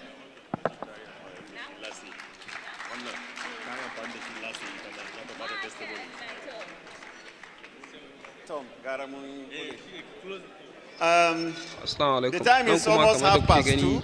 We ask our brothers to bear with us so that we can run up this segment of the program.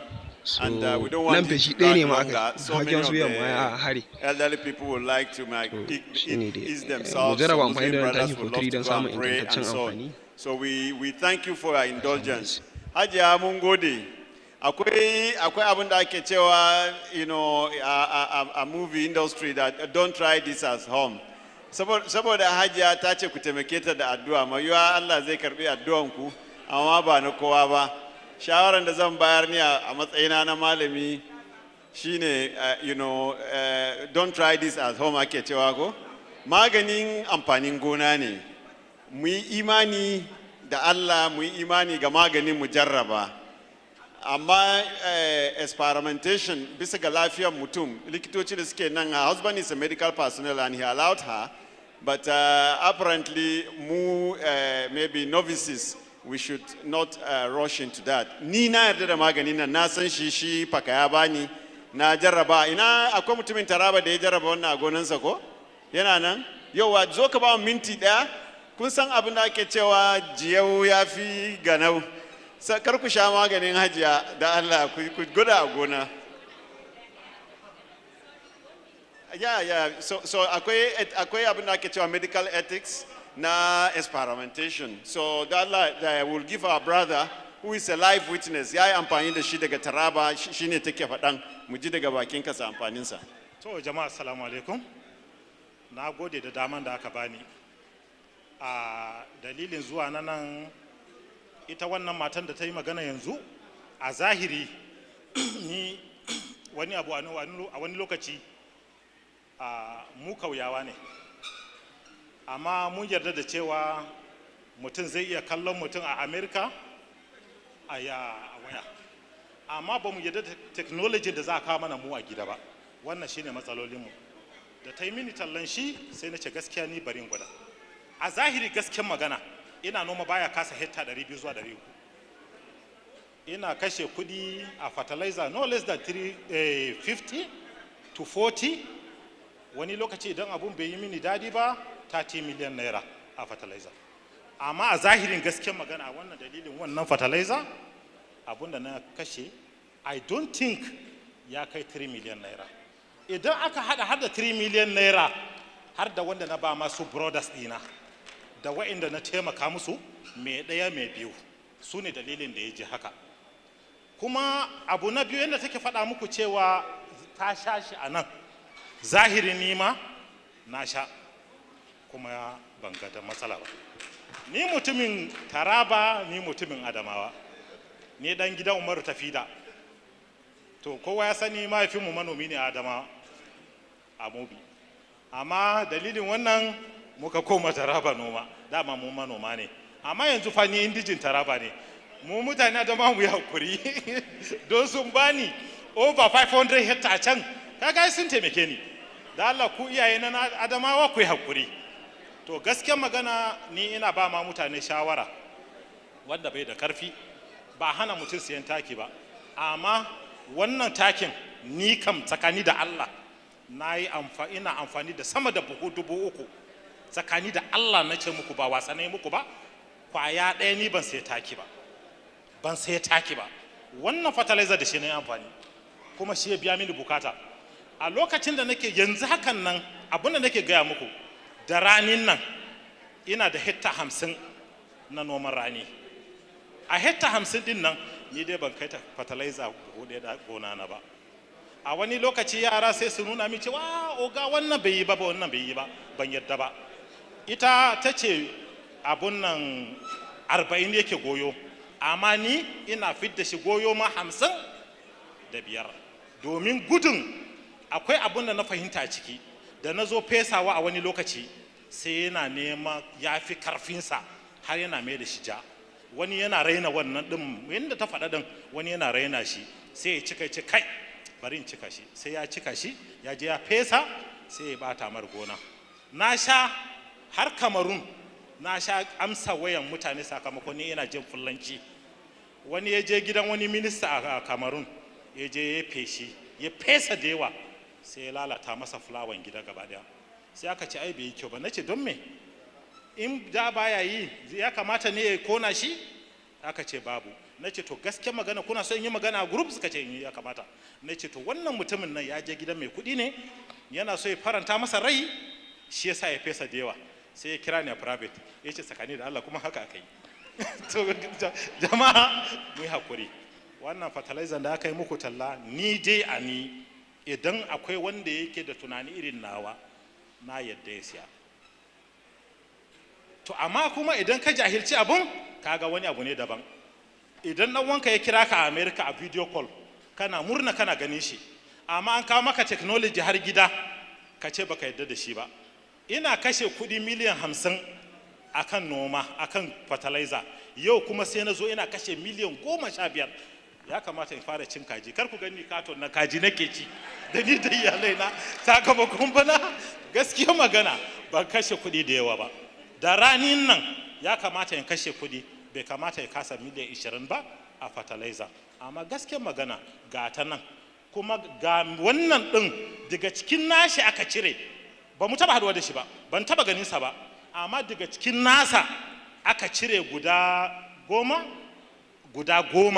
aka tura min da Bosta ma kusan yanzu ga shi babba ne amma ya tosiya mini sakamakon ni manomi ne.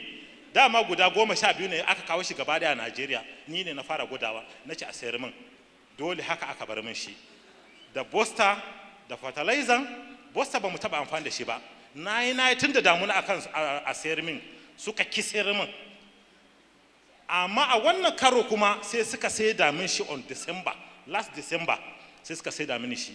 Mongoron gidana ina da itace 50 a cikin gidana.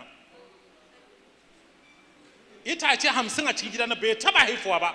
Bara itace kwaya daya mongoro daya haifa kofar mamana. Da aka kawo Bosta din nan, doctor baka san da wannan maganan ba, aka kawo wannan abun na kalle shi a group sai na ce kai bari in gwada. Da na fesa na imani da Allah. Akwai mutane Taraba na ji a nan yanzu ko suna iya zuwa gidana su je su duba. Akwai kwakwa guda daya, wannan kwakwa ta ruwan nan ya kusan yaro 50 a ciki. Akwai mutane da suka zo daga Taraba nan. idan suna so za su iya zuwa har cikin gidana su je su duba. Kwaya ɗaya ya fi guda 50 a ciki. Mangoro ba wanda bai kai kwaya 1000 ba a ciki. Abinda nake gaya muku nan kwata-kwata abinda na fesa bai kai kwana 30 ba yau. To jama'a assalamu alaikum wa rahmatullah. Na gode sosai.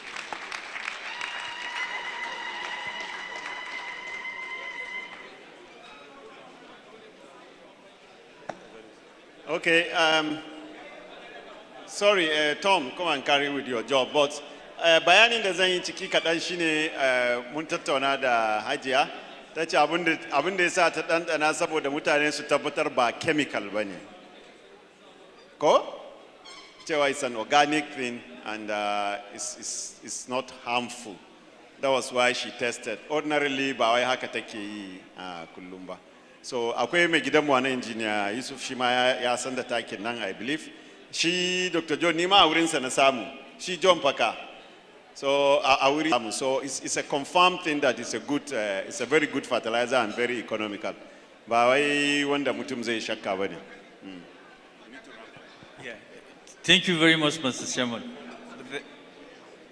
But I think we are drawing the curtain of this very event. Ni Hajiya na ɗauka ma da kijuya mace ki bani kwanko da coke, na ɗauka coke ne da na sha kawai ni ma. So yeah, ladies and gentlemen, we have come to an end of this very event. Tomorrow is another unique day. It's going to be a power-packed and enlightenment event tomorrow. Come as early as you can make it 9 o'clock. Now we are going out for exhibition. Mr. Chairman, sir, with your kind permission, I think we are drawing the closing remark of the whole event. So we can all go out for the exhibition. From there, we can release you for tomorrow. Thank you very much.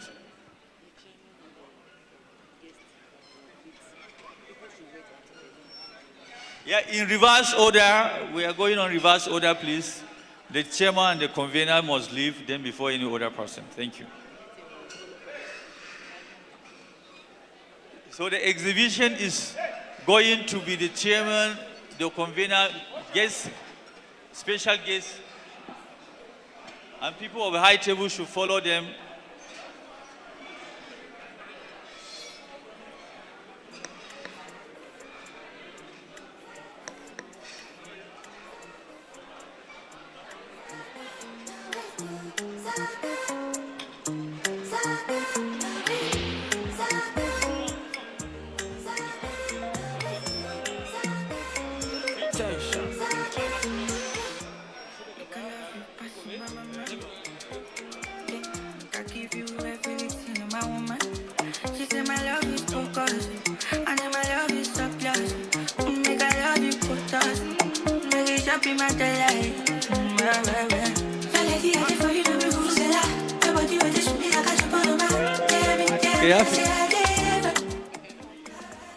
The chairman, special guest, please take the lead.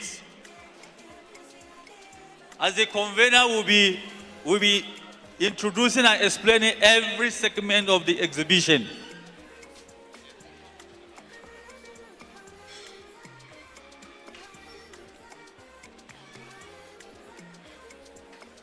Hello, hello.